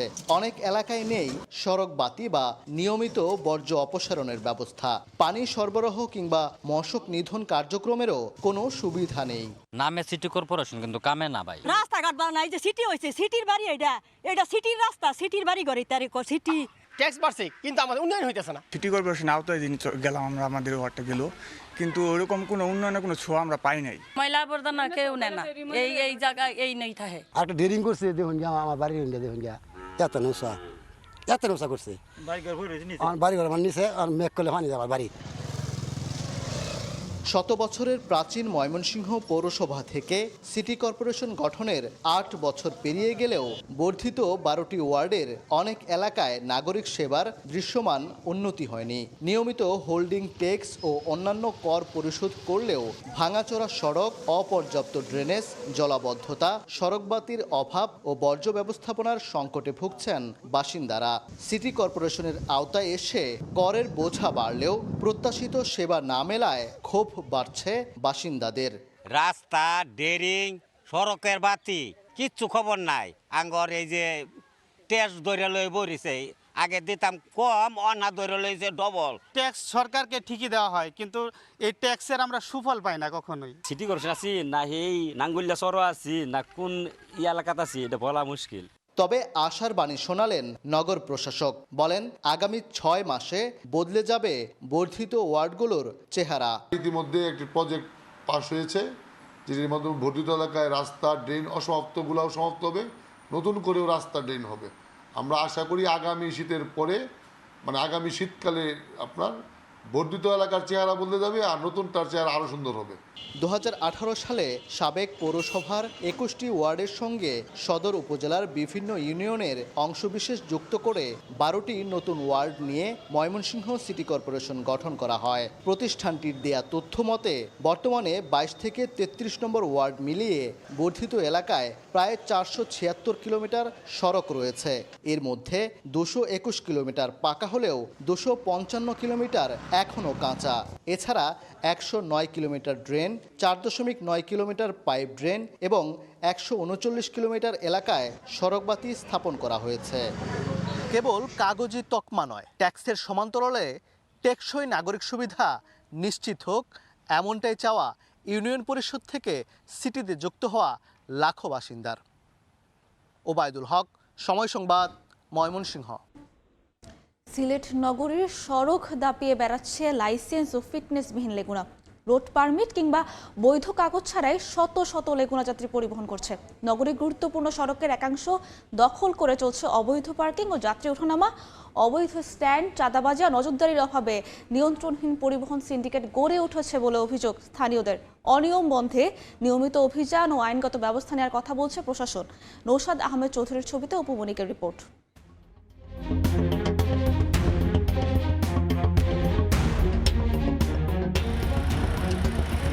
সিলেট নগরীর জেল রুট থেকে উসমানী উদ্যান রাস্তার একাংশ দখল করে বছরের পর বছর সারিবদ্ধভাবে দাঁড়িয়ে থাকে লেগুনা। যাত্রী তোলার প্রতিযোগিতায় যানজট নিত্যদিনের সঙ্গী। নেই ট্যাক্স টোকেন, ফিটনেস কিংবা বৈধ রোড পারমিট। প্রতিদিনই ঝুঁকি নিয়ে যাত্রী বহন করছে এসব যানবাহন। নির্ধারিত নিয়ম না মেনে অতিরিক্ত যাত্রী তোলা, দ্রুতগতিতে চলা আর যত্রতত্র থামা সব মিলিয়েই তৈরি হচ্ছে এক ভয়ঙ্কর পরিস্থিতি। গায়ের জুড়ে ওইটা একজন ড্রাইভার বললো আমরা গরিব যাইমু কসুরি সুট্টান পারবো। তো এটা খুব দ্রুত সরকারের পদক্ষেপ নেওয়া উচিত। আর এখানে বিআরটি অফিসে মনে করেন অনেক অফিসারও আছে, এখানে ঠিকঠাক মতো কিন্তু কাজ কাম করতেছে না। এই আমরা বহুত জ্বালা যন্ত্রণা করছি। তারা চেয়ারম্যান পর্যন্ত আইছে। ছোট ছোট বাচ্চা এগুলা বয়স হয় না, তারা লাইসেন্স কেটে দেয়। নগরীতে লেগুনা সবচেয়ে বেশি চলাচল করে বন্দরবাজার থেকে টিলাগড় হয়ে জৈন্তাপুর, নগরীর কোর্ট পয়েন্ট থেকে মদিনা মার্কেট হয়ে গোবিন্দগঞ্জ, জেল রুট পয়েন্ট থেকে উসমানী উদ্যান পর্যন্ত রাস্তার একটা অংশ দখল করে গড়ে উঠেছে লেগুনার অবৈধ স্ট্যান্ড। সেখানে রশিদ ছাপিয়ে প্রতিটি লেগুনা থেকে নেওয়া হয় চাঁদা। সেখান থেকে মনে সিদ্ধ হয়েছে, কেউ বলছেন আমরা ওইটা আমরা সেখান থেকে মনে হয়েছে, আমরা গরিব মানুষ, আমরা লেগুনা চালিয়ে ভাত খাই ডেইলি। আমরা তো মনে হলে আমরা কোনো স্থান নাই, আমরা স্থান নাই করি তো মনে হলে আমরা এক গাড়ি সিরিয়াল দেয়, এক গাড়ি সিরিয়াল মতো আমরা মনে হলে লই আবার আমরা এটা। ব্যবসা প্রতিষ্ঠানের সামনেই চলছে অবৈধ স্ট্যান্ড। অভিযোগ করেও প্রতিকার মিলছে না বলে দাবি ব্যবসায়ীদের। সময়ের অনুসন্ধানে উঠে আসে নগরীর court point, jail route, Bateshwar Bazar, পীরের বাজার, টিলাগড় পয়েন্টে গাড়ি পার্কিং নিষিদ্ধ করে চলছে এই রমরমা চাঁদাবাজি। অথচ তামাবিল শাখা কমিটি থেকে কাগজে কলমে নিষেধাজ্ঞা থাকলেও সেটি মানছে না চালক ও শ্রমিকরা। যদি এগুলাকে এখনই নিয়ন্ত্রণে আনা না যায় তাহলে ভবিষ্যতে কিন্তু আরো ভয়াবহ অবস্থা সিলেটবাসীর জন্য অপেক্ষা করছে। নিরাপদ সড়ক চাই এর তথ্য বলছে গত 2 বছরে সিলেট বিভাগে সড়ক দুর্ঘটনায় নিহত হয়েছেন 739 জন। বিশেষজ্ঞদের মতে অদক্ষ চালক ও ফিটনেসবিহীন যানবাহনের কারণেই বাড়ছে দুর্ঘটনা। তবে অবৈধ স্ট্যান্ডের অস্তিত্ব স্বীকার করলেও শ্রমিক নেতাদের দাবি স্থায়ী স্ট্যান্ড নির্মাণ করে ইজারার ব্যবস্থা করলে বিশৃঙ্খলা কমবে। শ্রমিকগুলো টাকা দিয়ে আমরা একটু স্থায়ীভাবে লিজ আনবো, শ্রমিকগুলো আরাম লিজ দিলে আমরা শ্রমিকেরও উপকার হইব এবং রাস্তারও যানজট বা নিরসনের লাগে সুবিধা। বিআরটিএ ও ট্রাফিক পুলিশ বলছে নিয়মিত অভিযান চালিয়ে আইন অমান্যকারীদের বিরুদ্ধে ব্যবস্থা নেওয়া হচ্ছে। কোনো গাড়ির যদি রুট পারমিটের মেয়াদ শেষ হয়ে যেয়ে থাকে বা দীর্ঘ 2-3 বছর যাবৎ সে ফিটনেস বা ট্যাক্স টোকেন আপডেট করছে না, সেক্ষেত্রে আমরা এই গাড়িগুলোকে ডাম্পিংয়ে দিচ্ছি। 18 বছরের নিচে হলে তো সে ড্রাইভিং লাইসেন্স পাবে না, সেই ক্ষেত্রে তার কিন্তু গাড়ি চালানোর এখতিয়ার নেই। তো আমরা সেই ব্যাপারগুলো আমরা নজরদারিতে রেখেছি। ড্রাইভিং লাইসেন্স ছাড়া কোনো গাড়ি আমরা চালাতে দিচ্ছি না। বিআরটিএ তথ্য বলছে সিলেট নগরীতে বৈধভাবে নিবন্ধিত লেগুনার সংখ্যা 2104টি। দিনের পর দিন এভাবেই সড়ক দখল করে গড়ে উঠেছে লেগুনার অবৈধ স্ট্যান্ড। তবে প্রশ্ন থেকেই যায়, কোথায় নজরদারি? নগরবাসী বলছে দ্রুত পদক্ষেপ নিলে কমতে পারে জনভোগান্তি। অপু বণিক, সময় সংবাদ, সিলেট। দিন ধরে অযত্ন অবহেলায় পড়ে আছে শেরপুরের ত্রাণ ও দুর্যোগ ব্যবস্থাপনা মন্ত্রণালয়ের দুটি রেস্কিউ বোট। কোটি টাকা মূল্যের এই বোট দুর্যোগকালেও এখন পর্যন্ত কোনো কাজে আসেনি বলে অভিযোগ স্থানীয়দের। যদিও এ বিষয়ে কথা বলতে রাজি হননি জেলা প্রশাসক এবং জেলা ত্রাণ ও পুনর্বাসন কর্মকর্তা। শহীদুল ইসলাম হীরার তথ্য, বাবু চক্রবর্তীর তোলা ছবিতে রিপোর্ট। বন্যা ও প্রাকৃতিক দুর্যোগে দ্রুত উদ্ধার কাজের জন্য 2022 সালে শেরপুরে গজনী 1 ও গজনী 2 নামে দুটি মাল্টিপারপাস রেস্কিউ বোট বরাদ্দ দেয় ত্রাণ ও দুর্যোগ ব্যবস্থাপনা মন্ত্রণালয়। বহুমুখী উদ্ধার ও অনুসন্ধান কাজের জন্য নৌযান সংগ্রহ, পরিচালনা ও রক্ষণাবেক্ষণ প্রকল্পের আওতায় বোট দুটি দেওয়া হয়। কিন্তু বরাদ্দ পাওয়ার পর থেকেই সেগুলো পড়ে আছে অযত্ন আর অবহেলায়। একটি বোট ডুবে আছে মাটি পানির নিচে, অপরটি অর্ধেক ডুবন্ত অবস্থায় কালের সাক্ষী হয়ে মাথা উঁচু করে দাঁড়িয়ে রয়েছে সদরের পুরাতন ব্রহ্মপুত্র এবং দশানী নদীর মোহনায়। নিয়মিত ব্যবহার ও রক্ষণাবেক্ষণের অভাবে বোটের বিভিন্ন অংশ নষ্টের পাশাপাশি চুরি হয়ে যাচ্ছে মূল্যবান যন্ত্রাংশ। বোট দুটো এখন ব্যবহার করা হচ্ছে না, দুটা অচল অবস্থায় পড়ে আছে। মানুষের উপকারে লাগবে তো দূরের কথা, এখন নিজেরাই পরিত্যক্ত অবস্থায় পড়ে আছে, যাদেরকে উদ্ধার করার মতো এখন কেউ নেই। এটা পড়ে থাকলে তো এটা ক্ষতি হইতাছে, এটা নষ্ট হইতাছে, সরকারের ক্ষতি হইতাছে। শুরুতে বোট দুটি দেখভালের জন্য মাস্টার রোলে 2 জন কর্মী নিয়োগ দেওয়া হয়েছিল, তবে বেতন ভাতা না পাওয়ায় তারা দায়িত্ব ছেড়ে চলে যান। এরপর থেকেই বোট দুটি খোলা আকাশের নিচে পড়ে আছে জানান এর চালক। একটা বুট ডুবে আছে, আরেকটা বুট চরে ভাইসা আছে। স্যার, এইগুলা বুট ঠিক করে দিলে আমরা জনগণের উপকার হবে, আমরা চলে ফিরে খাইতে পারবো। বিষয়টা আমি টিএনও স্যারকে অবগত করি। টিএনও স্যার দ্রুত এটা সংশোধন করে কাজ করে চলমান করার জন্য আমাকে আশ্বাস দিয়েছে। এ বিষয়ে জেলা ত্রাণ ও পুনর্বাসন কর্মকর্তা এবং জেলা প্রশাসকের বক্তব্য নেওয়ার জন্য একাধিকবার যোগাযোগ করেও তাদের কোনো বক্তব্য পাওয়া যায়নি। 80 জন যাত্রী ধারণ ক্ষমতার প্রতিটি রেস্কিউ বোটের দৈর্ঘ্য 54 ফুট এবং প্রশস্ত 12.5 ফুট। সময় সংবাদ, শেরপুর। শেরপুরের পাইকারি বাজারে বেড়েছে সব ধরনের মাছের দাম। আশেপাশের জেলা থেকে সরবরাহ কম থাকার অজুহাতে প্রতিদিনই বাড়ছে মাছের দাম। এই মুহূর্তে শেরপুরের নবীনগর বাজারে আছেন সহকর্মী শহীদুল ইসলাম হীরা। সরাসরি যাচ্ছে তার কাছে। শহীদুল, ভোরের আলো ফোটার সাথে সাথেই শেরপুরের নবীনগরের পাইকারি মাছ বাজারে ক্রেতা বিক্রেতার হাক ডাকে মুখরিত হয়ে ওঠে। আমরা জানতে পেরেছি এই নবীনগরের পাইকারি মাছ বাজারে শেরপুরের বিভিন্ন অঞ্চল থেকে মাছ আসে, এখানে পাইকারি বিক্রি করা হয়। এইখান থেকে এই পাইকারি মাছগুলো কিনে নিয়ে কিন্তু সাধারণ খুচরা বিক্রেতারা কিন্তু বিভিন্ন বাজারে গিয়ে তারা মাছ বিক্রি করেন। শুধু শেরপুর জেলার বিভিন্ন এলাকা থেকে নয়, এই আমরা আরো লক্ষ্য করেছি শেরপুরের বাইরে ময়মনসিংহ, নেত্রকোনা, সিলেট, চট্টগ্রাম, খুলনা, দেশের বিভিন্ন জায়গা থেকে কিন্তু আসলে এই মাছের বাজারে পাইকারি মাছগুলো আসে। আমরা পাইকারদের সাথে কথা বলেছি এবং এখানকার যারা খুচরা বিক্রেতা রয়েছেন তাদের সাথে কথা বলেছি। তারা কিন্তু আমাদেরকে জানিয়েছেন যে এই আজকের মাছের বাজারটা বেশ চড়া রয়েছে। মাছের সরবরাহ কম থাকার কারণে কিন্তু আসলে মাছের বাজারটা বেশ চড়া আজকে। আমরা এখানকার স্থানীয় ব্যবসায়ীদের সাথে কথা বলেছি, তারা কিন্তু জানিয়েছেন এই বাজারে যে সাধারণ বিক্রেতারা বিক্রি করেন এবং ক্রেতারা যে ক্রেতারা আসলে মাছ কিনতে আসেন, তাহলে কিন্তু আসলে তারা কিন্তু আসলে এই খোলা মাঠের মধ্যে কিন্তু আসলে তারা মাছ বিক্রি এবং কিনতে কিন্তু আসলে তাদের অনেক সমস্যা হয়। বৃষ্টির সময় কিন্তু আসলে এখানে মাছ বাজারটা কিন্তু আসলে খুব বিপাকে পড়েন মাছের বিক্রেতা এবং ক্রেতারা। আমাদেরকে তারা জানিয়েছেন এখানে পৌর কর্তৃপক্ষের কাছে তারা কিন্তু আসলে দাবি করেছেন এই বাজারে কিন্তু নতুন করে একটা বাজার শেড তৈরি করে দেওয়ার জন্য, যাতে করে এখানকার ক্রেতা বিক্রেতারা মাছ বিক্রি করতে গিয়ে এবং কেনা বিক্রেতা করতে গিয়ে যেন তারা আসলে সুবিধা ভোগ করতে পারেন। বর্ষাকালে কিন্তু এখানে মাছ বিক্রি করা আসলে খুব কঠিন হয়ে দাঁড়ায় এবং এই বিষয়টা আমাকে জানিয়েছেন এখানকার স্থানীয় বিক্রেতারা এবং ক্রেতারা। আমরা জানতে পেরেছি এখানে 7 জন মধ্যস্থতাকারী রয়েছেন। এই মধ্যস্থতাকারীর মাধ্যমে কিন্তু আসলে মাছগুলো আসলে হাক ডাক করে কিন্তু আসলে যারা পাইকারি ক্রেতা আছেন তারা কিন্তু এখানে মাছগুলো কিনে নিয়ে থাকেন। তারা কিন্তু এখানে মাছগুলো কিনে নিয়ে জেলার বিভিন্ন প্রান্তে কিন্তু আসলে মাছগুলো খুচরা পর্যায়ে বিক্রি করে থাকেন। আমরা জানতে পেরেছি এই মাছ বাজার থেকে আসলে যে মাছগুলো আসলে পাওয়া যায় সেখান থেকে কিন্তু দামের পার্থক্য বেশ লক্ষ্য করা যায়। এই বাজারে কিন্তু আসলে যে পাইকারি বিক্রেতারা আসলে পাইকারি ক্রেতারা যেভাবে মাছ কিনে থাকেন তার চেয়ে কিন্তু বেশ দ্বিগুণ দামে আসলে মাছগুলো আসলে সাধারণ খুচরা বাজারে বিক্রি হয়ে থাকে। তো শেরপুরের পাইকারি মাছ বাজার নিয়ে এই ছিল আমার কাছে সর্বশেষ তথ্য। সরাসরি যুক্ত ছিলাম শেরপুর থেকে। নেত্রকোনার সবচেয়ে বড় পাইকারি বাজারে সবজি কমছেই না দাম। ব্যবসায়ীরা বলছেন দুর্যোগপূর্ণ আবহাওয়ায় সরবরাহ কম থাকাই কারণ। নেত্রকোনার মেছুয়া বাজারে আছেন সহকর্মী আলপনা বেগম, সরাসরি যাচ্ছে তার কাছে।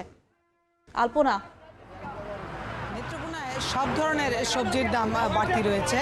গেল 2 সপ্তাহ আগে থেকে যে দর ছিল সেই দর থেকে নামছেই না।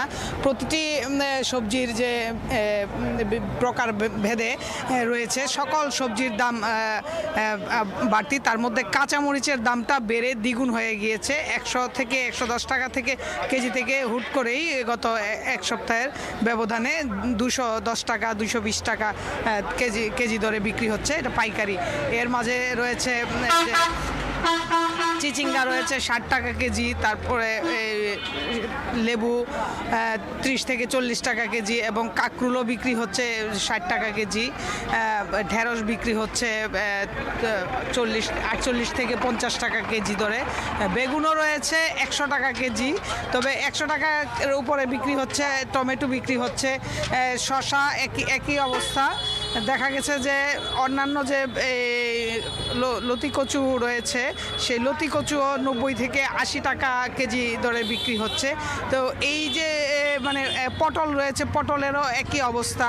এবং শুধুমাত্র দাম কম রয়েছে যে পেঁপে বিক্রি হচ্ছে 25 থেকে 30 টাকা দরে। তো এই যে কাঁচা বাজার পাইকারি বাজারের এই দরের এই অবস্থা, সেটি খুচরা বাজারে গিয়ে আরও বেড়ে যায় এবং সর্বশেষ ক্রেতাদের কাছে থেকেই যাচ্ছে যে বাড়তি টাকা। তো সরবরাহ আজকে সবজির বাজার দেখলাম যে কিছুটা কম, কিন্তু ব্যবসায়ীরা যেটি বলছেন যে গত এক সপ্তাহ ধরেই এই সবজির এই ধরনের মানে সরবরাহ কম রয়েছে, কারণ তারা বলছেন যে দুর্যোগপূর্ণ আবহাওয়া এর জন্য দায়ী যে বাড়তি দাম, অর্থাৎ সরবরাহ কম থাকলেই তাদের সবজির দাম বেড়ে যায় এবং তখন তারা ক্রেতাদের কাছে বাড়তি দরে বিক্রি করেন। তো বিভিন্ন কারণে যে বৃষ্টির জন্য এই গাড়ি আসতে পারেনি, কুষ্টিয়া এবং রাজশাহী থেকে গাড়িগুলো আসে, সেজন্যই এই দামটা বাড়তি বলে তারা বলছেন। তো নেত্রকোনা জেলার যে পাইকারি এই সবজির বাজার, কাঁচা বাজার, মেছুয়া বাজার, এখান থেকে এই ছিল আমার কাছে সর্বশেষ। সরাসরি যুক্ত ছিলাম নেত্রকোনা থেকে। মুন্সিগঞ্জে বাস ও নসিমনের সংঘর্ষে 2 জন নিহত হয়েছেন। অন্যদিকে নাটোরে বাস চাপায় প্রাণ গেল মোটরসাইকেল আরোহীর। শনিবার বিকেলে শ্রীনগরের লস্করপুরে বৈশাখী পরিবহনের বাসের সঙ্গে বিপরীত দিক থেকে আসা নসিমনের সংঘর্ষ হয়। এতে আহত হন নসিমন চালক ও এক যাত্রী। তাদের উদ্ধার করে উপজেলা স্বাস্থ্য কমপ্লেক্সে নিলে 2 জনকেই মৃত ঘোষণা করেন চিকিৎসক। দুর্ঘটনার পর বাসসহ পালিয়ে যান চালক। এদিকে মোটরসাইকেল চালিয়ে নাটোর বগুড়া মহাসড়কের ডাল সড়ক এলাকার অতিক্রম করেছিলেন কলম সরকারি প্রাথমিক বিদ্যালয়ের সহকারী শিক্ষক রমিজুল করিম। বগুড়াগামী বিআরটিসি বাস তাকে চাপা দিলে ঘটনাস্থলে প্রাণ হারান করিম। কিশোরগঞ্জে সন্তানকে বাঁচাতে গিয়ে পানিতে ডুবে প্রাণ হারালেন বাবা। শুক্রবার করিমগঞ্জ উপজেলার বালিখোলা হাওরের পাশে হাসানপুর সেতু সংলগ্ন এলাকায় স্ত্রী সন্তানকে সঙ্গে নিয়ে নৌকায় ঘুরছিলেন মোহাম্মদ বাসির উদ্দিন। হঠাৎ পা পিছলে পড়ে গিয়ে হাওরে তলিয়ে যেতে থাকে তাদের শিশুটি। সঙ্গে সঙ্গে হাওরে ঝাঁপ দেন বাসির। প্রাণপণ চেষ্টায় মেয়ে সেমন্তীকে বাঁচাতে পারলেও ভেসে যান তিনি। পরে স্থানীয়রা তার মরদেহ খুঁজে পায়। এদিকে শনিবার জেলার বাজিতপুর, কিশোরগঞ্জ সদর ও ইটনা উপজেলায় 3 শিশুসহ পানিতে ডুবে মৃত্যু হয় 4 জনের। এ নিয়ে গত 2 দিনে জেলায় পানিতে ডুবে মৃত্যু হলো 7 শিশুসহ 9 জনের। বরগুনায় স্ত্রীর পরকীয়ার জেরে যুবকের অস্বাভাবিক মৃত্যুর অভিযোগে সড়ক অবরোধ করে বিক্ষোভ করেছেন স্বজন ও এলাকাবাসী। শনিবার সন্ধ্যায় বরগুনা পুরাকাটা সড়ক অবরোধ করে বিক্ষোভ করেন তারা। পরে স্থানীয় সংসদ সদস্যের হস্তক্ষেপ প্রশাসনের আশ্বাসে অবরোধ তুলে নেন বিক্ষোভকারীরা। স্বজন এলাকাবাসীর অভিযোগ, কয়েকদিন আগে আফাংকে ঘুমের ওষুধ খাইয়ে হত্যার চেষ্টা করেন তার স্ত্রী রাবেয়া। পরে অসুস্থ অবস্থায় প্রথমে বরগুনা জেনারেল হাসপাতাল এবং পরে বরিশাল শেরে বাংলা মেডিকেল কলেজ হাসপাতালে নেওয়া হলে চিকিৎসাধীন অবস্থায় তার মৃত্যু হয়। এ ঘটনার সুষ্ঠু তদন্তের আশ্বাস দিয়েছেন প্রশাসন। বর্ষাকে ঘিরে সুর, কবিতা, নৃত্য আর সংস্কৃতির নানা রঙে উদযাপিত হলো বর্ষা মঙ্গল উৎসব 1433। রাজধানীর ধানমন্ডির রবীন্দ্র সরোবরে এই উৎসবের আয়োজন করা হয়। বর্ষার আগমনে বদলে যায় বাংলার প্রকৃতি, জীবনযাত্রা। বর্ষা যেন বাঙালির সংস্কৃতিরই এক অবিচ্ছেদ্য অংশ। শ্রাবণের মধ্যভাগে এসে প্রকৃতিতে ফুটে উঠেছে এই ঋতুর পরিপূর্ণ সৌন্দর্য। গ্রামীণ জীবনের পাশাপাশি প্রকৃতির পরিবর্তন স্পর্শ করে নগর জীবনকেও। এর অনুষঙ্গ হিসেবে রাজধানীর ধানমন্ডির রবীন্দ্র সরোবরে আয়োজন করা হলো বর্ষা মঙ্গল উৎসব। গানের সুর, কবিতা ও নৃত্যে সংস্কৃতির নানা রঙে উদযাপন করা হয় চিরচেনা বর্ষা ঋতুকে। বিভিন্ন সাংস্কৃতিক প্রতিষ্ঠানের পরিবেশনায় প্রাণবন্ত হয়ে ওঠে উৎসব। প্রকৃতির সাথে একাত্ম হয়ে যেহেতু বর্ষামঙ্গল প্রোগ্রাম, যার এই কারণেই বেশি ভালো লাগছে। বৃষ্টির দিন হলেই যে বৃষ্টি হতে হবে তাহলে তো উৎসবের আমেজটা নষ্ট হয়ে যেত। যদিও ফোটা ফোটা বৃষ্টি হলে হয়তো বা বেশ একটু জমে যেত। মানুষের আত্মা যেমন খুব গুরুত্বপূর্ণ, সংস্কৃতিটা সেরকম গুরুত্বপূর্ণ। হঠাৎ করে আসা হলো, পরে দেখলাম এরকম অনুষ্ঠান হচ্ছে, খুব ভালো লাগলো। সুন্দর আয়োজন, অনেক চমৎকার। পরিবেশনার মধ্য দিয়ে প্রকৃতি আর সংস্কৃতির মেলবন্ধনে বর্ষার চিরন্তন সৌন্দর্য এবং সংস্কৃতিকে তুলে ধরাই মূল লক্ষ্য বলে জানিয়েছেন উৎসবের আয়োজকরা। আষাঢ় এবং শ্রাবণের মাঝামাঝি একটা সময়কে আমরা বেছে নিয়েছি। এর পরবর্তীতে হয়তো আমরা একটা নির্দিষ্ট তারিখ আমরা নির্ধারণ করে রাখবো, যা প্রতি বছর আমরা ওই দিনটিতেই করব। বাঙালির আবেগ, স্মৃতি আর সংস্কৃতির এক অনন্য অধ্যায় বর্ষা ঋতু। আর সেই আবেগকেই গান, কবিতা ও নৃত্যের মাধ্যমে উদযাপনের মধ্য দিয়ে সংস্কৃতিকে বাঁচিয়ে রাখার প্রয়াস বর্ষা মঙ্গল উৎসব। আইরিন আয়াত, সময় সংবাদ, ঢাকা। গাজীপুরের ঢাকা প্রকৌশল ও প্রযুক্তি বিশ্ববিদ্যালয়ে দ্য ন্যাশনাল ম্যাথমেটিক্স কার্নিভাল 2026 অনুষ্ঠিত হয়েছে। শনিবার গণিত বিভাগ এবং ম্যাথ ক্লাবের যৌথ উদ্যোগে এই কার্নিভাল অনুষ্ঠিত হয়। এতে দেশের বিভিন্ন প্রান্ত থেকে আসা প্রায় 1000 নিবন্ধিত শিক্ষার্থী ও শিক্ষকরা অংশগ্রহণ করেন। দিনব্যাপী এই কার্নিভালে স্কুল, ইন্টারমিডিয়েট ও বিশ্ববিদ্যালয় এই 3 ক্যাটাগরিতে মোট 6টি প্রতিযোগিতা অনুষ্ঠিত হয়েছে, যার মধ্যে রয়েছে গণিত অলিম্পিয়াড, ম্যাথ গেম, গণিত বিষয়ক প্রবন্ধ রচনা প্রতিযোগিতা এবং পোস্টার উপস্থাপনা প্রতিযোগিতা। পরে বিজয়ীদের হাতে নগদ পুরস্কার, ক্রেস্ট ও সনদ তুলে দেন অতিথিরা। দেখছেন ভোরের সময়। ভারতে শুধু শিক্ষামন্ত্রী ইস্তফা দেননি, প্রধানমন্ত্রী নরেন্দ্র মোদীর অহংকারেরও পতন হয়েছে বলে দাবি করেছেন বিক্ষোভকারীরা। আন্দোলন স্থগিত করলেও তৃণমূল পর্যায়ে যুব আন্দোলন গড়ে তোলার ঘোষণা দিয়েছে ককরোচ জনতা পার্টি। আপাতত রাজনীতিতে যোগ দেওয়ার পরিকল্পনা নেই বলে জানিয়েছেন সিজেপি নেতারা। এদিকে আন্দোলনের সাফল্যে শিক্ষার্থীদের অভিনন্দন জানিয়েছেন বিরোধী দলীয় নেতা রাহুল গান্ধী। দেশ জুড়ে বিজয় মিছিল, মিষ্টি বিতরণ আর মোমবাতি প্রজ্বলনের মধ্য দিয়ে উদযাপন করেছেন আন্দোলনকারীরা। টানা ৩৭ দিনের আন্দোলনের পর ভারতের কেন্দ্রীয় শিক্ষামন্ত্রী ধর্মেন্দ্র প্রধানের পদত্যাগে উচ্ছ্বাসে ফেটে পড়েন শিক্ষার্থীরা। এই আন্দোলনে শিক্ষার্থীরা ছাড়াও যোগ দেন বিভিন্ন শ্রেণী পেশার মানুষ। আন্দোলনকারীরা জানান, 12 বছরে এই প্রথম জনগণের চাপের মুখে বিজেপি সরকারের কোনো কেন্দ্রীয় মন্ত্রী পদত্যাগ করলেন। তাদের দাবি, সরকার পরিবর্তনের নয় বরং জবাবদিহিতা নিশ্চিত করাই ছিল এই আন্দোলনের লক্ষ্য। অন্যায়ের বিরুদ্ধে শিক্ষার্থীদের এটি এক বড় বিজয়। আজ শুধু ধর্মেন্দ্র প্রধানের পদত্যাগ নয়, এটি নরেন্দ্র মোদীর অহংকারেরও পদত্যাগ। কেন্দ্রীয় শিক্ষামন্ত্রী ধর্মেন্দ্র প্রধানের পদত্যাগের পর আন্দোলন স্থগিত করেছে ককরোচ জনতা পার্টি সিজেপি। তবে সংগঠনটির নেতারা জানিয়েছেন, আপাতত রাজনীতিতে যোগ দেওয়ার কোনো পরিকল্পনা নেই। তাদের লক্ষ্য সারা দেশে তৃণমূল পর্যায়ে যুবভিত্তিক গণ আন্দোলন গড়ে তোলা, যেন যে সরকারি ক্ষমতায় থাকুক না কেন তরুণদের দাবি উপেক্ষা করতে না পারে।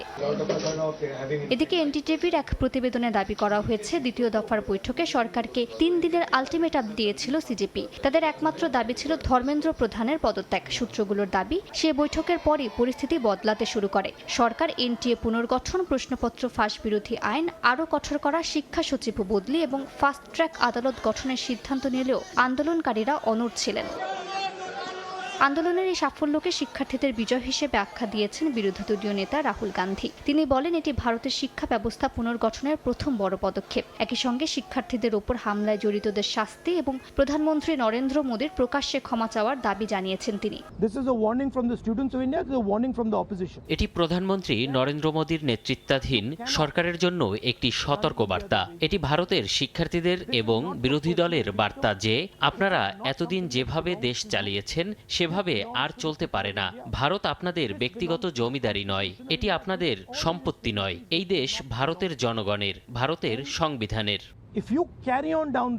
ধর্মেন্দ্র প্রধানের পদত্যাগের পর দিল্লির যন্তর মন্তরে আন্দোলনকারীরা নিজেরাই আন্দোলনস্থল পরিষ্কার পরিচ্ছন্ন করেন। হায়দ্রাবাদ সহ দেশের বিভিন্ন শহরে মিষ্টি বিতরণ, বিজয় মিছিল, জাতীয় পতাকা হাতে উচ্ছ্বাস এবং মোমবাতি প্রজ্বলনের মাধ্যমে উদযাপন করেন শিক্ষার্থীরা। কয়েক সপ্তাহের এই আন্দোলনকে প্রধানমন্ত্রী নরেন্দ্র মোদীর তৃতীয় মেয়াদের সবচেয়ে বড় রাজনৈতিক সংকটগুলোর একটি হিসেবে দেখছেন বিশ্লেষকরা। মালিহা সুহরওয়ার্দী, সময় সংবাদ।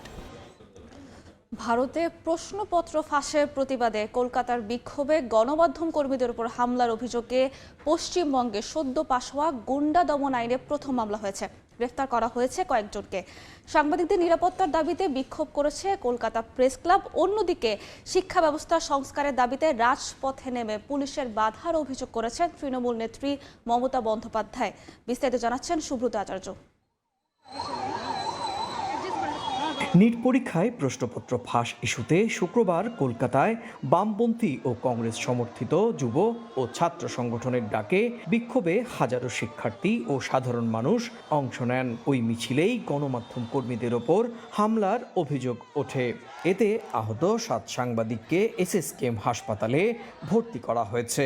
শনিবার বিধানসভার বাজেট অধিবেশনের শেষ দিনে মুখ্যমন্ত্রী শুভেন্দু অধিকারী জানান, সাংবাদিকদের ওপর হামলার ঘটনায় সদ্য পাশ হওয়া গুন্ডা দমন আইনে প্রথম মামলা হয়েছে।